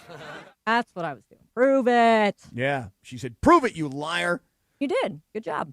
And then I had to go out into the annals of scrapbooks and find pictures of my son at the LeBron James basketball camp, probably circa 2010. We should show that again on the YouTube. I didn't get to see it. I didn't get to see the YouTube. I could only listen on the app. What's really troubling for me is obviously I don't drink anymore or smoke cigars or do anything to release stress like I used check to. that out.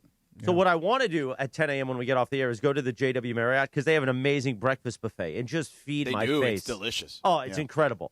But I can't do that because we have a series of meetings, and that's really unfortunate. Oh, because Steve DiPolitano's in town. We saw him last night. He came to the suite at the end of the night, and I gave him a quick hug, but I was on my way out.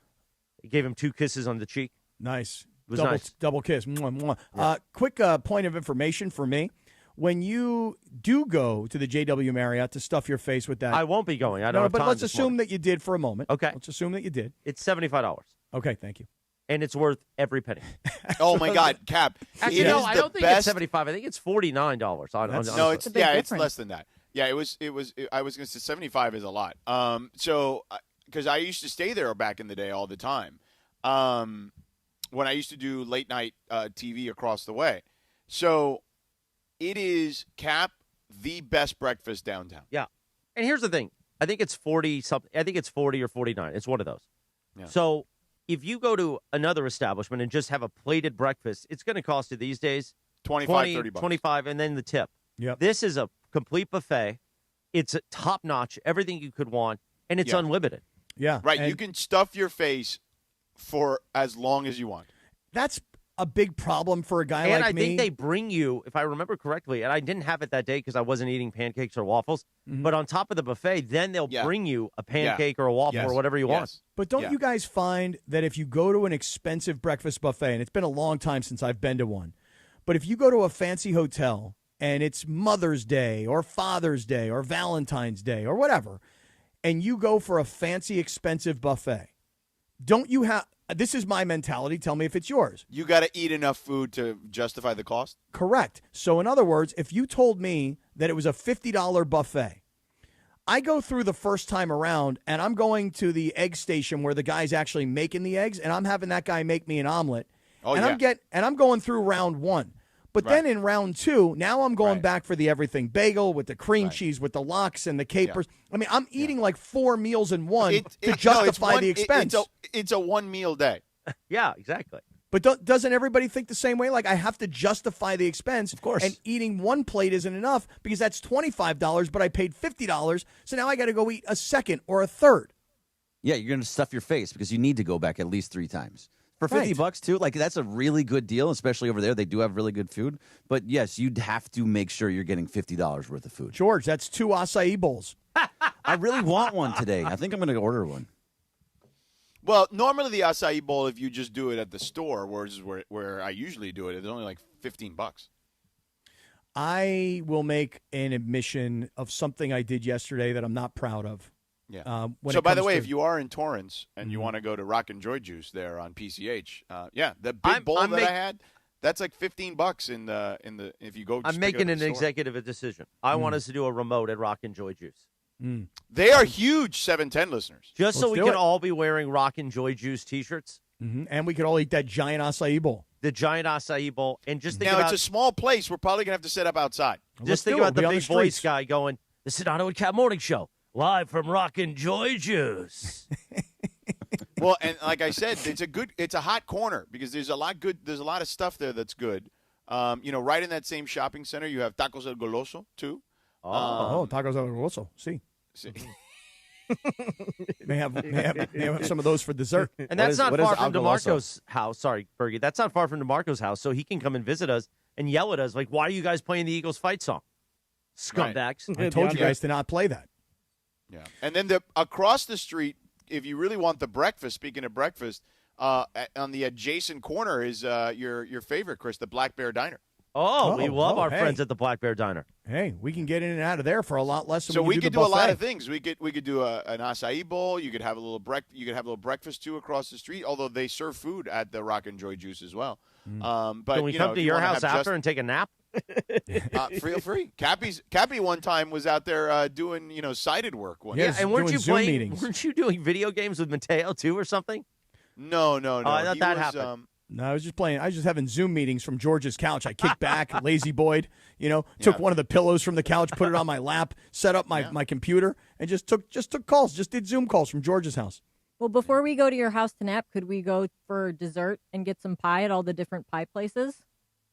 The pie places in L.A.? Yeah. In the L.A. Times story today? We should just keep doing a daily L.A. Times. List of, That's why I sent pies. it yesterday. I know. Right. It's Wait a minute, they really have a list? You didn't see it? He sent it. You didn't see I sent it in the group text. I was 21 gyms, 12 different pie places. It places. was last night. Yeah. Where can I get pie? I want Although, pie. I got to be love honest, pie. Marie Callender's. I know it's a chain, but Marie Callender's is the place Yeah. I go to. I mean, listen, I'm sure these It mom is, and pop it is. places. I'm sure these mom and pop places are delicious. I haven't looked them up necessarily, although I send it just for the bit because I feel like every time the LA Times sends me a list, I should just send it. But yeah, I generally just go to Marie Callender's. But wait a second. Marie Callender's is a good pie place if you're just looking for pie. But isn't there a comp? Do you guys remember a diner chain called Coco's? Yeah, there's still a few around. Yeah. In And Southern California. There's one also a there's place where you actually get good one pie. in San Pedro, if I recall correctly. There's one in Brea still. Oh, they closed it. Oh, really? Yeah, A lot I of them drove by closed. this the other day. There was guys one in ever- Calabasas that I tried to Last get a night I job was a at. They didn't total give it to me. animal. Wait, what? Hold on. What? What'd you say? I said there used to be one in Calabasas that I tried to get a job at back in the day. And At they the did. Coco's? Yeah, the Coco's. Oh yeah. no, the Coco's in San Pedro closed. Yeah. It is a final. A lot of them are closing. Is the one in Brea? Let me look it up. So It's I permanently closed. I you did guys, have a. you guys ever been to Apple Pan? No, I don't know what Apple Pan is. Apple No, Pan's is like that like a Midwest thing? No, it's out here. Oh, Yeah, really? the Apple Pan. Really? But Never the heard of the Coco's in Apple Brea Pan. is. It is a final. So I think they're all closed now. Coco's is gone. In No Brea. more pie. No more pie. Yeah, the one in Calabasas is gone. Permanently You know, closed. I would really love a sweet potato pie during Thanksgiving. Sweet potato pie for Thanksgiving sounds damn good, does it not? Not I really. don't love sweet No, potato pie. don't like. No, I don't Not have my any thing. sweet potato pie takers, huh? Not my thing. Okay, so I've never pumpkin, had it. Pumpkin pie. Pumpkin pie, Yes. yeah. Now, Oh, yeah. for me, my favorite pie though, key lime pie. Oh, I love key lime pie. You know who got the best So key good. lime pie?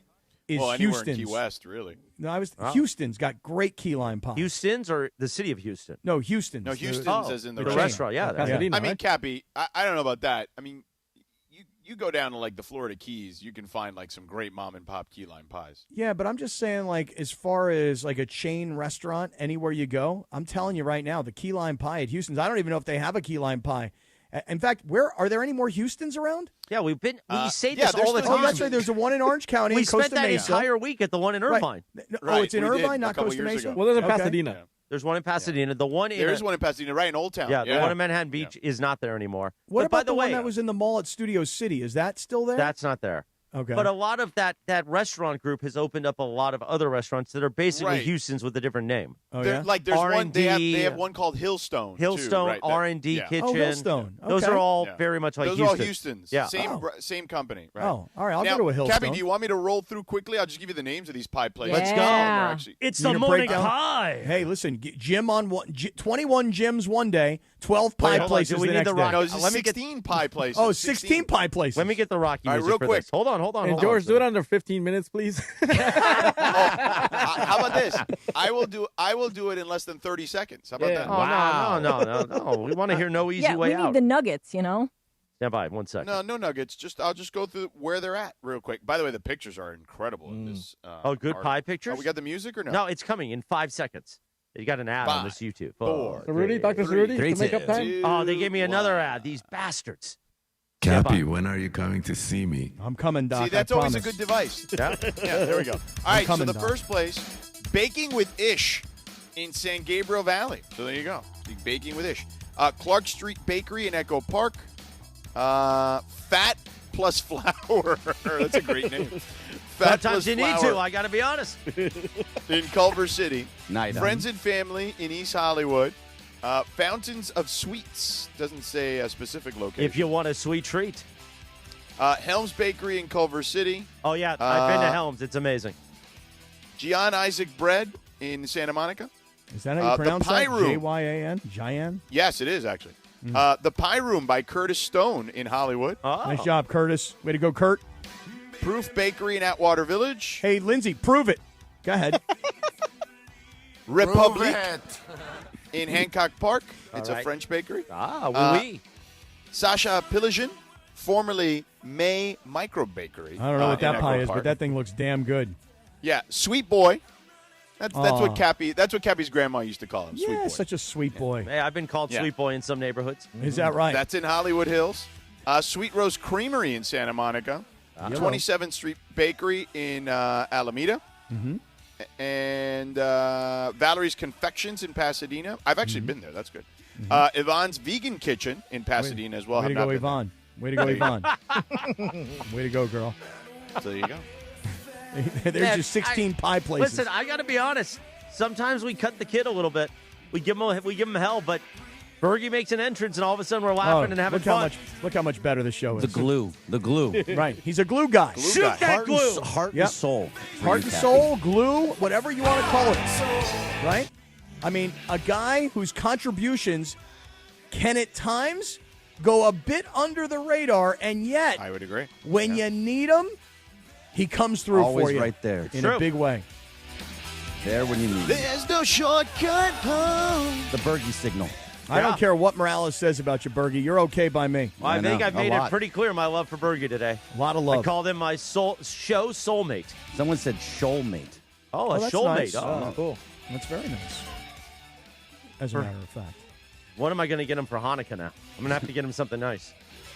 Get him a hat so he can wear it on Monday. gifts. What? That's something Get him we a should hat just- so he can wear it on Monday. I got plenty of hats. Just Fridays. You should get me a hat that just says Friday hat. Actually, it's not a bad idea. A series of hats, one for each day. Right. Like they used to have your the day of the week on your underpants. On the underpants, yeah. Right. Now you could have it on your hats. Bergie, while Yeah. we have you here, I've seen a Sure. bunch of stuff recently in the last couple of days because, Hot Stove is coming up in a couple It is. weeks. So it will, there'll be the winter meetings and all that stuff. Baseball will be on the front burner, literally and figuratively in that case.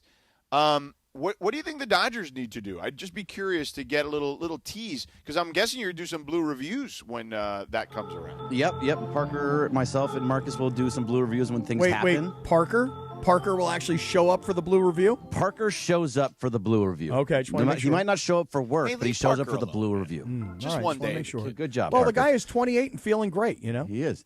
But either way, outfield. They need outfield help. They need somebody to play center field or somebody that can have some more positionality so you can put them in center, right, or left. It's a great word. Positionality, I love Is that that word. the same as position? Yeah. Position? Right, humility Slightly and humble. different. So Slightly different. basically, I was talking about it with Travis and DeMarco yesterday, or DeMarco and Travis yesterday. Oh, wait, it's not. You can't say No, I Travis have to and say it DeMarco. right. You have to No, say it's DeMarco and branded. Travis. It's branded. Okay. I have to say it You the know right what? way. Usually I'd get mad, but today I'm going to say good job, Bergie. Thank you. So on I got a DeMarco- question for you after that, though. I do have a question after that. We were Go talking ahead. about Cody Bellinger, and actually, I was very anti Cody Bellinger coming back to the Dodgers, but the way that Travis put it actually made a ton of sense. That you can put him in center field, and also that when Freddie Freeman is no longer here within 2 years or whatever it happens to be, Cody can slide down to first base, and you can bring in more guys for the outfield. So it actually makes a lot of sense if you put him in that 6-7 spot. In the lineup, 6'7". 6'7". Oh, wow. 6'7", huh? In that 6-7 spot, and then he just has to be himself. He doesn't need to be the MVP or the Rookie of the Year. So a guy like Cody Bellinger actually makes a lot of sense. God, that would be an amazing story. God, if it would be Cody fun to bring Bellinger him back, comes yeah. back. Yeah, Cody Bellinger comes back. The Dodgers have won 2 World Series, and he wasn't here for it. And then he comes back, and they don't win any World Series, and everybody just blames him. Oh, well, stop. No one's blaming him. That's the whole reason to come back. You don't blame him. Just need to be that 6'7". Well, I love that, Bergie, because I think people are going to be more and more locked in to winter meetings. I mean, they're always pretty locked into the winter meetings, but because of the Dodgers' more recent success and wanting to continue to go for a three-peat here, I mean, God, what are we going to do with Morales next year if they end up in a three-peat? It's going to cost me like $5,000. Yeah, really. It's funny you bring that up, George, because I was just thinking to myself, that the baseball season ended, the Dodgers won the World Series, and I didn't even invite Dave Roberts to come on the show this year like we did at the end of last year. I know it's kind of after the fact. He's but on vacation probably I'm somewhere. sure but he may have already vacationed and taken a big, deep breath and maybe chilling somewhere. Should we bring him on. Dave on the show? No. Here's what I Always. want, though. I want him in. Tell him we will send him car service wherever he's at. Mm-hmm. We'll buy him. We'll take care of him. Are Car we taking service, the JW Marriott for whatever breakfast? he wants. Okay. Car service in studio with us. Okay. It might even be Does easier. he want a bottle of tequila Mandala? We'll call our old friends there. By the way, I'm seeing the Cartosian family. We have a tradition the day before Thanksgiving. We'll get him some tequila Mandala. Truthfully, He lives, gets plenty of that, I believe. If I recall correctly. Yeah. lives less than a mile from me. So maybe what I do is I say, "Hey, Dave, I'll pick Come you up up at with you? I'll pick you up at 4:15 a.m. I'll pick you up at 4:15. We'll spend the next hour and a half. I can get by pretty quickly because the traffic doesn't pick up till I'm about 3 or 4 miles outside of downtown LA. And then when the show is over, you'll hang out. I got to do the Cappy Cast, so you'll hang out in Morales' office, and then I'll drive you home. Which office? No, though? he 'Cause can got do the two. blue review with Bergie. Oh, that's that'd a be good great. call. You tell him this year, BitBoy's getting down on his knees for him to say, I bow to you, Dave, and I will give him a hug. Wait. BitBoy will bend the knee. I will bend the knee. Oh, for that's Dave. a great bid. Yes, you should bend the knee. I love need that. cameras everywhere for that. Big From Boy every bends angle. the knee. And I will kiss his ring. Both rings. He's got 3 of them now. Oh, yeah, all 3 of them, right. I'll He kiss should all bring 3. all 3 of them in. And I'll you have kiss to I'm going all to ask 3. Dave, and George, for you, I'm going to get Dave to bring you some of his red wine that he produces. Oh, yeah, I'd love that. You know? So I'll get that for you. Linz, any requests from Dave Roberts? Yeah. Oh, no. Can't Maybe think- he can control the soundboard for the day. See if we can play the right sound. Well, or maybe he could manage the team. You know what I mean? He could call in. Right, he call can in a manage. lefty. Call him the Bergie from the bullpen in Right. that scenario. Send up the Yeah. Bergie signal. Yeah. I don't know. No think you more. want a No honey more. I stinger? don't know. No more. I don't know. Oh, get rid I of want knows. that drop deleted. All He right, always delete it. knows. Delete that drop. Yeah. Cappy, you think he'd want a stinger in the morning? I think he might. He might like a. I have the big stinger. You've got those little stingers. Yeah. I'll I take wonder if- both stingers. I'll take Dave's stinger. But here's the thing: will. I may have some little stingers, but I got a lot of stingers in. Yeah, you got a lot of little ones in that A bag big, of yours. Huh? It packs a big punch. A Oh, lot of yeah. them in there. Yeah. Well, I do think we should. I feel like kind of like a jerk. Like I haven't texted Dave now to Shake and invite Bake him. in the YouTube chat says, can he actually bend his knee? Why wouldn't I be able to bend my knee? I don't know, but Is on that Esther an says attempt at a fat Let's see. joke? Prove it. Prove it. on Esther's in the YouTube chat, and she says Roberts can bench Morales. Probably. Pretty good. Pretty good. I mean, not a year ago he probably couldn't, but now he should be able to. He'll bench you. Isn't boy. he- I I don't feel think he's like he's talking like bench smaller. while he picks you up. I think he means like Yeah, bench, like send put to you the on the bench. bench. Oh. Yeah. Yeah, well, Yeah, I that's don't not mean going bench to happen. press, right? Yeah, because Cappy. Well, here's who we can't Struggled. bench is Bergman. That's Bergie's unbenchable. Unbenchable unacceptable now. He can never miss the morning show. for today. Okay. Tomorrow. No. So what are you doing on the afternoon show? Yeah, again? what's your deal? So no, I'm just going and hanging out with That's the a afternoon drop. show. I That's think a it's drop. because it is something that the resources are a lot on this show, and just want to make sure that available and there Yeah, now for we're the going to have to afternoon talk Spreading show. the about wealth? Honestly, we're going to have to talk about this now. Yeah, really. I think forget about that. Yeah. One day and it's like it's over. Yeah. One Over. day, Without the Bergman and it's only glue, 2 hours. I know. Without Not the Bergman even. glue, I was lost. I think I came back before the 2 hours. Yeah, were you up. did. Or you're going to have to jar your glue for the show. I mean, yeah, we'll just move on from that. Did you have another question, Sedano? Yeah, I do. So the other question was, so what's going on there? Because you mentioned Chris DeMarco's in the A chair. Oh, What's boy. going on there? What do you mean? What's going on there? Well, it's a great show right now. It is a good show. So I'm sure, but I'm just asking what's with all the changes. I like going it. on there? I'm a Well, fan. here's the thing. At the beginning of the year, we wanted to kind of do a reset with a new time slot for them and a new producing team. So we labeled it the DeMarco and Travis Afternoon Show. Mm-hmm. And it's been going well, but last week there were a few days where Travis wasn't in, and producer Laura said, hey, let's put him in the A chair, like physically in the A chair. And he really came alive. And then there was another day where he did the show. Travis was on Comrex from his house. And again, DeMarco sat in the A chair. So I said, hey, man, Hey, man. let's keep Hey, it man. rolling. Hey, man. Let's Hey, keep babe. it rolling. So And we now flipped we are- seats. And now we are officially rolling, huh? And listen, sometimes people need to sit in a, like, again, today, Bergie wasn't here and it kind of threw off the vibe. Yeah, really. Sometimes you need a vibe changer, and that seemed to change the vibe a little bit. And, guys like you and me, Cappy, we don't care where we sit. Mm-mm. I sit a lot. During the Live Imaging Tuesday days, I'm in the other room with you. Mm-hmm. I sit over here next to Jorge, which I used to do in the old Keyshawn Morty show. It doesn't matter to me, Cappy. It doesn't matter to you, but Don't mean some nothing to me. guys, it matters. And Does that's it really? okay. Does it really matter? to It these guys, clearly certain guys? seemed to on that, Really? and that's okay. Yeah, it don't mean nothing to me. I don't care. Yeah, I'll I don't sit care what anywhere. the hell I say. I don't. I'll stand too. I don't even need to sit. it's easier being the B chair, right? Like you're just reacting to everything. Oh my God, it's I so love much it. easier. Oh my God, I So love much it. Mason easier. always says that. Mason always says, "Oh, I love being the two." Yeah, he says Here, it, but look at I don't know if he buy. I don't know if I buy that. This scumbag Peter Acevedo in the YouTube chat. What's his DeMarco is problem? not an A-chair guy. Looks very uncomfortable doing it. Here's the thing. And by the way, he doesn't look uncomfortable doing it. But because we long ago talked about Mason and Ireland A-B chair, everyone now goes, oh, that's not an A-chair guy. You wouldn't know an A-chair guy if it hit you over the head. You don't even know what we're saying. It's like when we say P1. You don't even know what that stands for, you morons. Well, I mean, unless you say to Peter that you do what Aunt Esther says and you put Peter in the A-hole chair. Yes. Maybe. Hey now. But what I would say is I was just curious because I was listening the other day, and Travis got demoted. No, Travis just signed a new contract. Yeah. You don't get demoted based on which chair you in. No, I wasn't suggesting No, somebody in the YouTube chat said that. Oh. You morons. He just got a raise. Yeah. Demoted. I mean, seriously. Oh, man. If I'm Speaking Travis, of which, my deal's coming up in a couple months. I know. I'll tell you right now, if I'm the Brinks truck.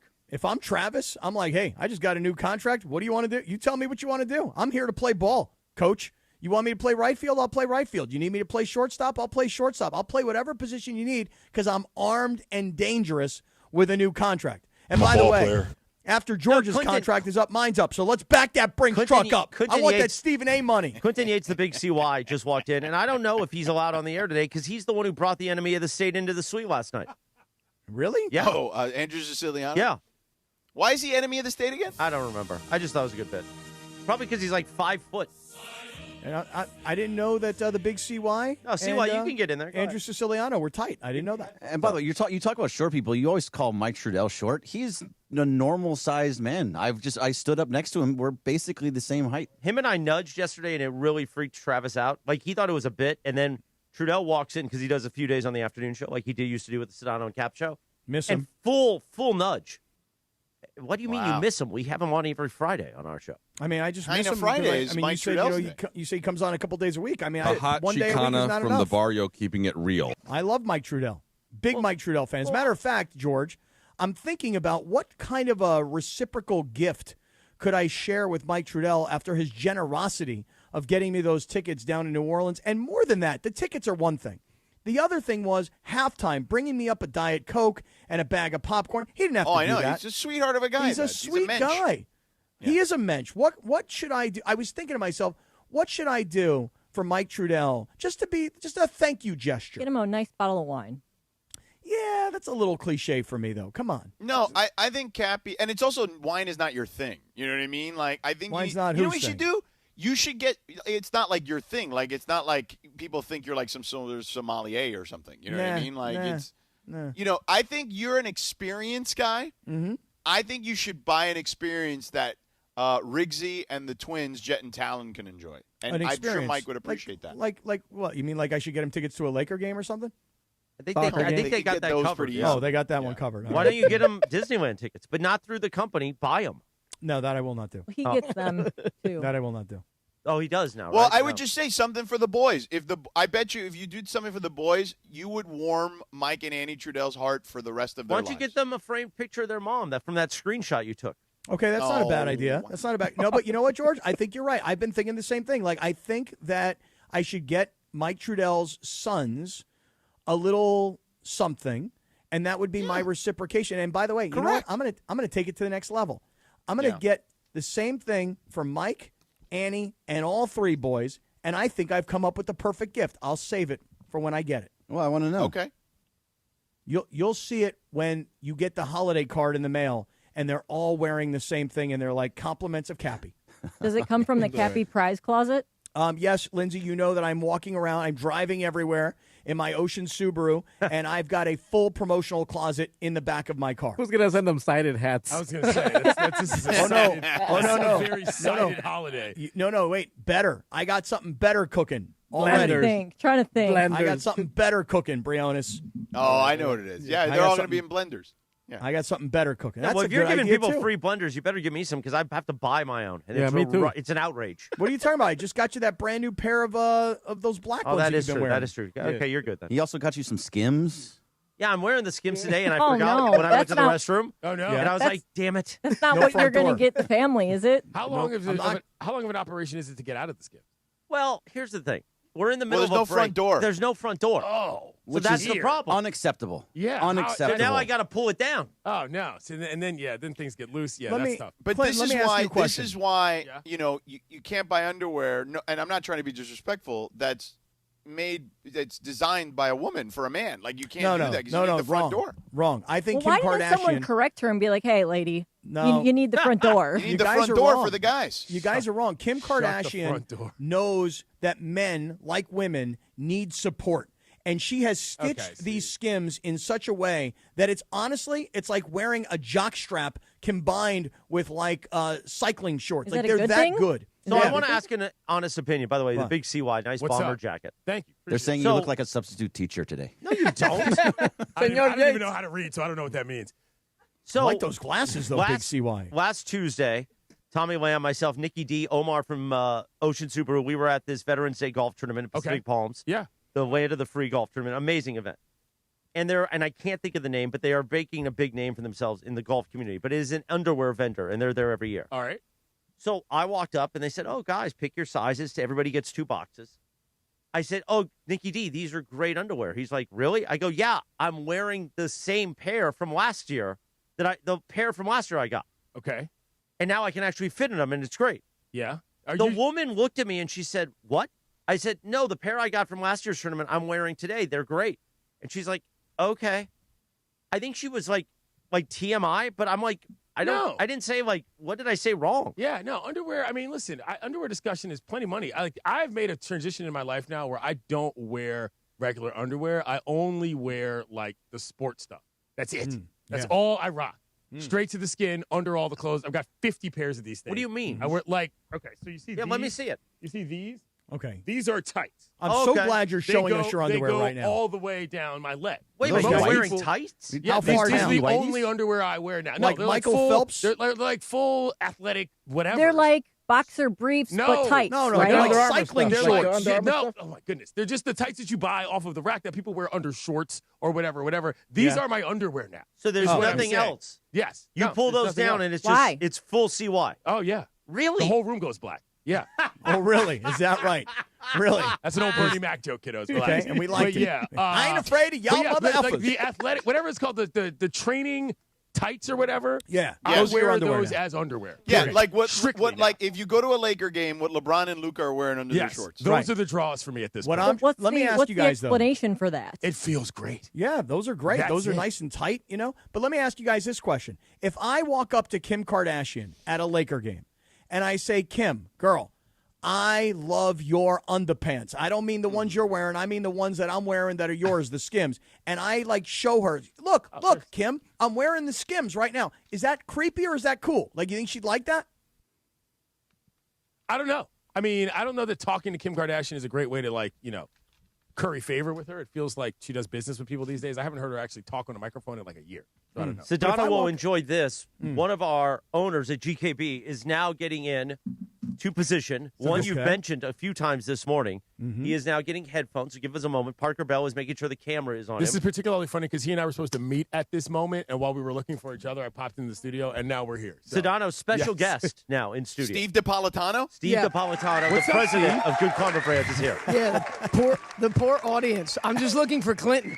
I'm sitting here and showing my underwear to the YouTube idiots. You know what I'm saying? Well, Steve, welcome to I this. thought that was me calling you, and you Yeah, were I like know, taking and I your saw pants it. off. I saw it, and I was like, "Oh, there's Steve." I contemplated answering it on the air, and I was like, "I don't know what's going on here." Odd way of answering the phone. Anyway, how are you today? Can you do your great. meeting right here, right now? Well, let me ask Yeah, you let's a have the important meeting. question. Where were you for the most important double-double in the history of NBA basketball last night? What were you doing? I was there. You were there. Second Yeah. half, we missed each other. Yes. Yeah, but here's the thing. Steve I was was, in the building. while everyone was focused on LeBron, Steve Yes. loves referees. That's true. Is that right? Yep. So he sent Why? me a picture this morning with Evan Cohen and another buddy of ours on where and I'm not joking, he is like infatuated with like referees and umpires and things, but particularly NBA referees. This is good to know. Yeah. And so he sends me a picture, and it's LeBron. Like, he's right there on the court, right, standing there like what seems to be like a timeout or in between possessions.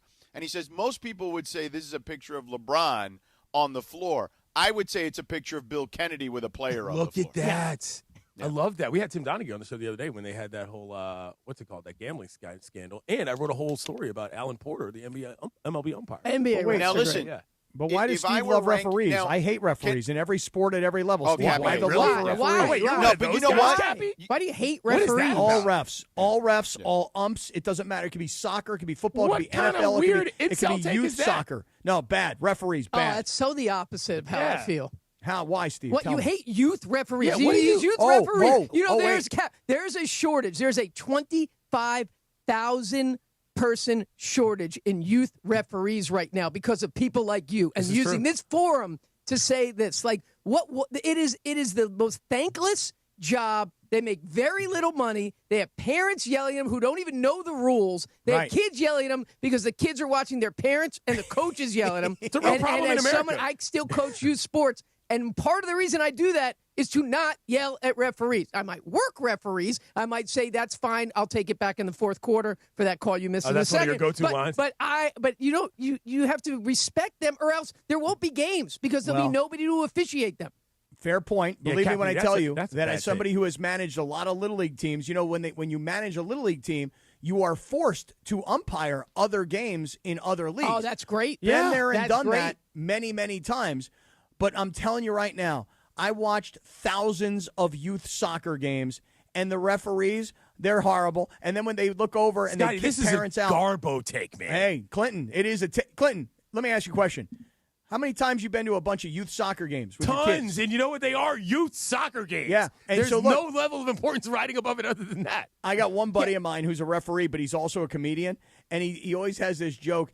And the parents are yelling at him, and he goes, "Hey, lady, they didn't just send me from the Lakers-Clippers game, okay? It's 4-year-old basketball." Exactly. Okay? Right. Yeah, but you're the person they have to say that to. I do like this. Every youth coach should have to ref, and every parent, instead of getting suspended for when they, belittle refs, you should get in there. have to go take a class and shouldn't be permitted back until they officiate that game. That's actually a really good idea because I'm going to tell you something right now. Solutions-oriented. I've been with many, many soccer games where I've seen moms, not me, moms get kicked out for giving the referees the business.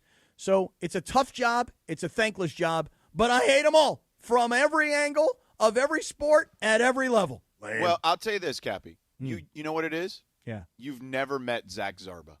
Let me tell you something. If you meet Zach Zarba, you watch an NBA game, you'll notice him right away. He's the most handsome man you'll ever see.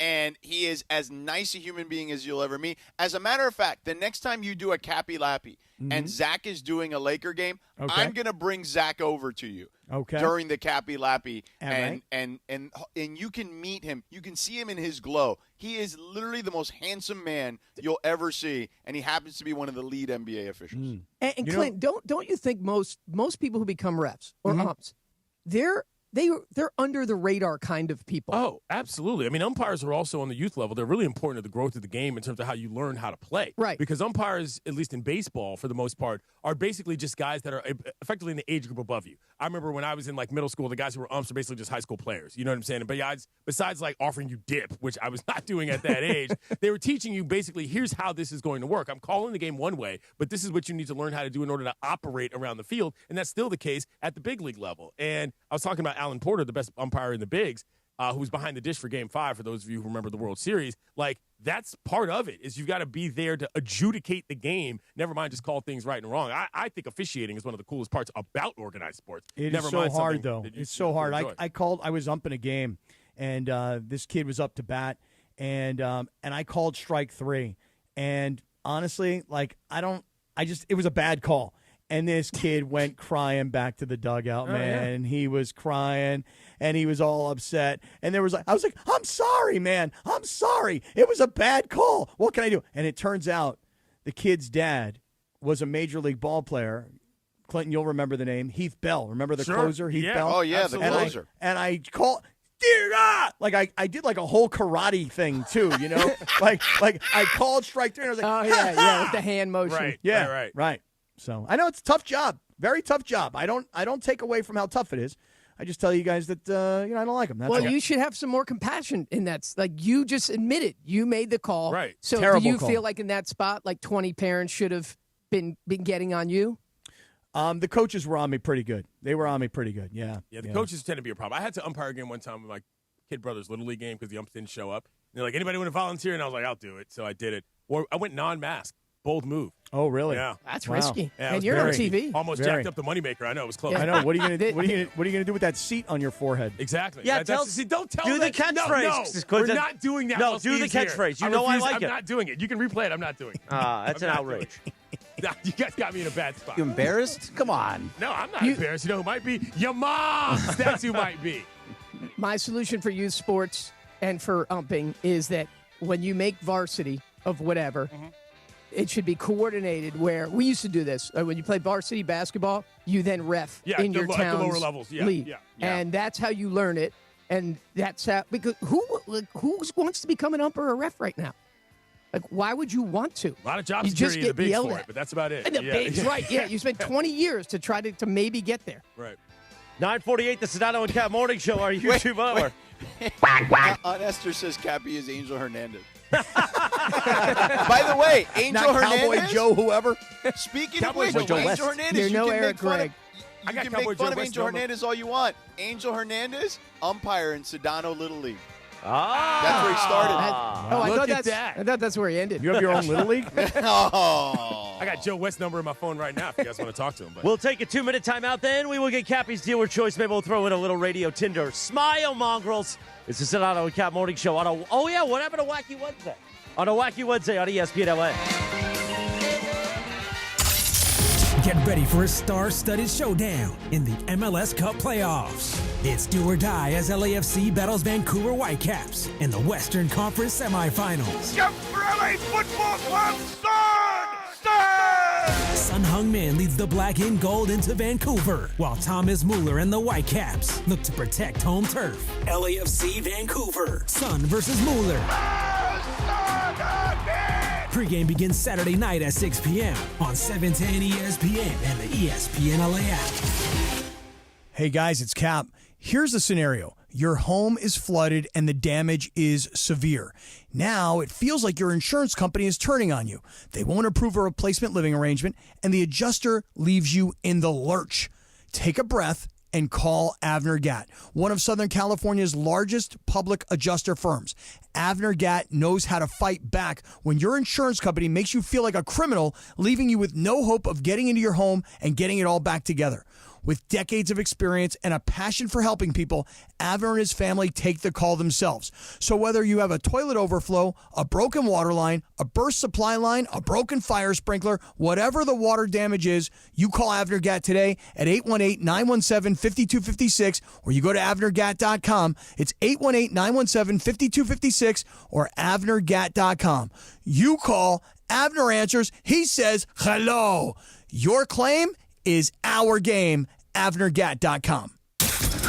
You're hanging out with the Sedano and Kap Morning Show. Oh, Dion. I. George Sedano. LA, baby. Scott Kaplan. What's up, LA? Yeah. What's up, LA? Hey. More Sedano and Kap right now. 9:50, good morning. Sedano and Kap Morning Show on a Wacky Wednesday.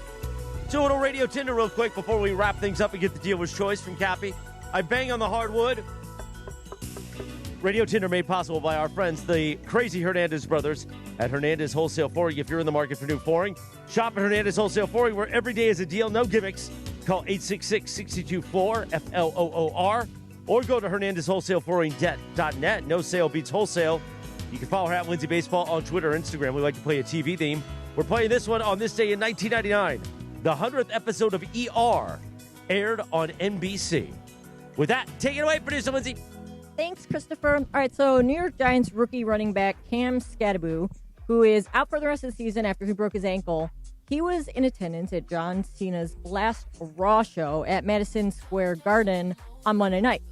But he wasn't just a spectator in the crowd. He was ringside, and so they brought him into one of the skits, one of the fights with Dominic Mysterio. Yeah. And he kind of, they had a little back and forth, and he was pushing him, and part of the segment on TV, part of the show, and people on Twitter lost their minds. All of the Giants fans were like, what is he doing? He's supposed to be rehabbing. He's injured. Why is he on his feet and participating in a WWE match? So, he tweeted about it, I guess, yesterday and said he was just having some fun, and if you don't like it, don't follow me, whatever. So do you guys think that this was a bad look by Cam Skattebo? Swipe left or swipe right? Cappy, you go first. I don't care. I'm swiping. Which way am I swiping to be in favor of Skattebo? You could swipe right. We'll say that. Right. All right. So I'm swiping right. Yeah. I mean, so what? Like, he's at a choreographed wrestling event. Who cares? What do you mean by choreographed? Hold on a second.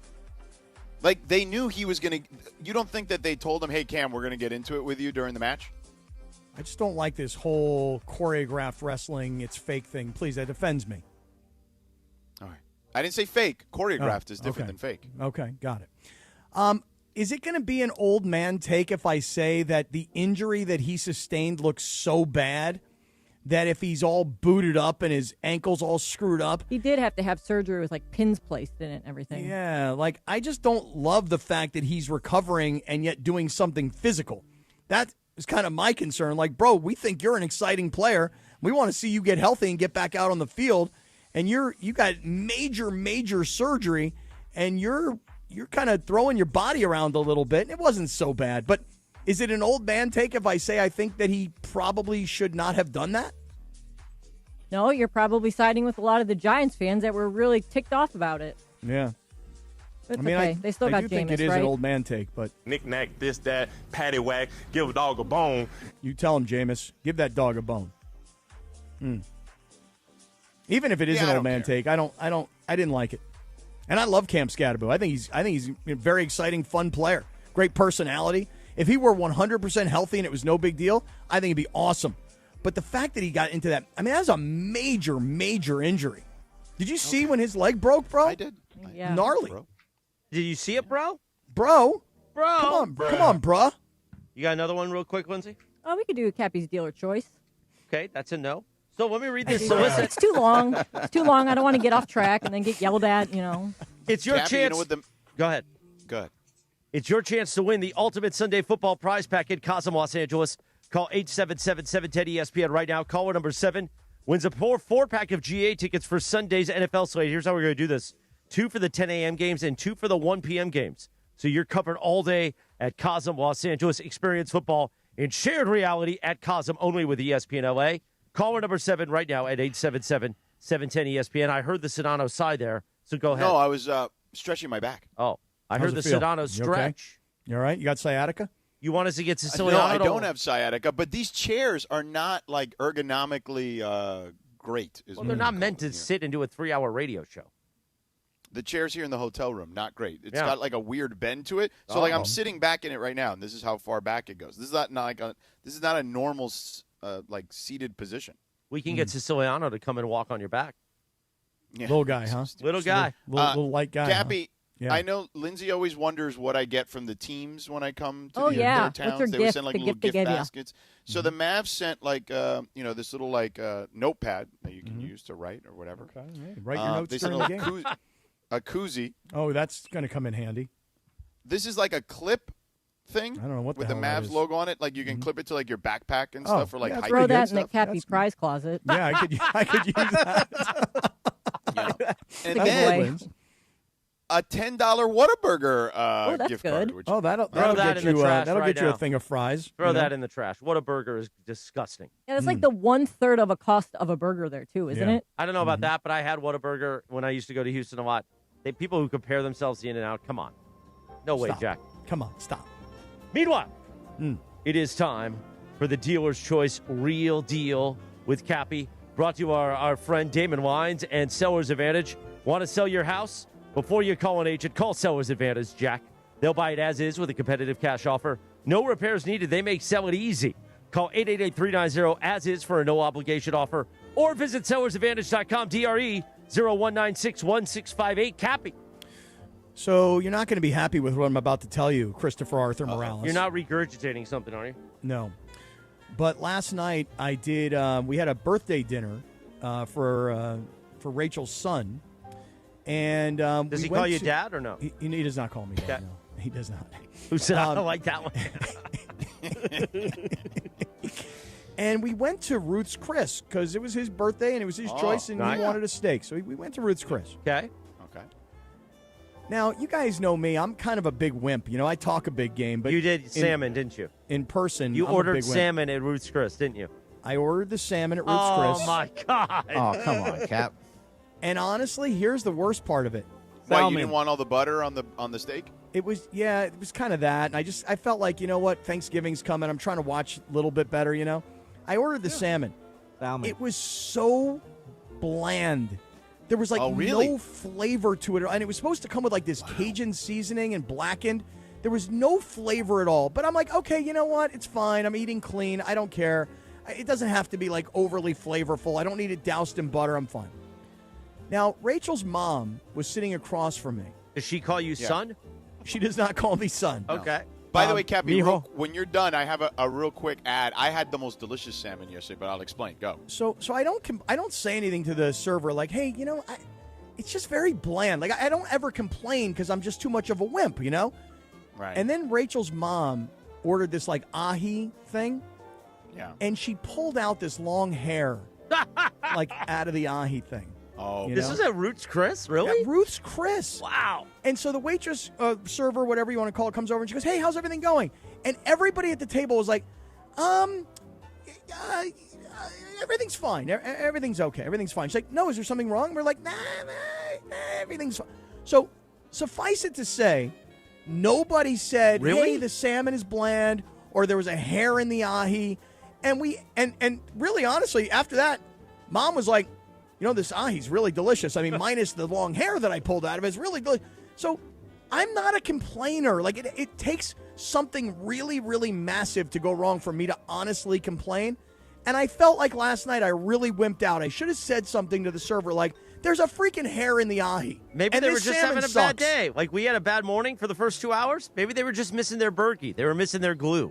Yeah, maybe. They started National Bad Day a day early. So, George, my question to you is, I always try and think to myself, WWJD, what would George do? What would you have done? I would have just said, you know, well, especially when the hair came in, right? Like, I think that at that point, you just kind of like, you can do a little reset there, Cappy, with the entire plating of everything that they've given you. That's like you're out, honestly. Hair in the ahi and the salmon is really bland. Yeah, that was your out. That was like, yeah, by the way, this thing is not great either. Like, you know what I mean? Like, I think that at that point, they're going to be willing to help you. I went to a place here in downtown Dallas called Yellowtail Sushi and Steakhouse. Mm-hmm. I had salmon belly, Cappy. You want to talk about flavorful. Holy moly. It was some of the best sashimi I've ever had. Did it come with the salmon sperm on the side or no? It did not. But I did put it all over your face. For your face, come on. I did think of you guys. Put it all over your face. Salmon belly sperm. I want the Bergman glue. All right, Bergman everybody. glue. That's what I it don't is. say this often. In fact, this is the first time I've said it. Get that out of my ear. This is the first time I've said it since we've been doing mornings. Thank God this show is over. We will see you tomorrow morning. Think we recovered. We When did. Bergie came in, everything got stabilized. We will see you for a Torta Thursday tomorrow at 7 a.m. Don't make it a bad day. Make it a good day, okay, suckers? Meanwhile, we'll join the Rich Eisen show already in progress. .com/Rich Eisen show, and you'll never miss a moment. Now, on with the show. This is the Rich Eisen show. He's a poet. Rich Eisen. My God, he is so funny.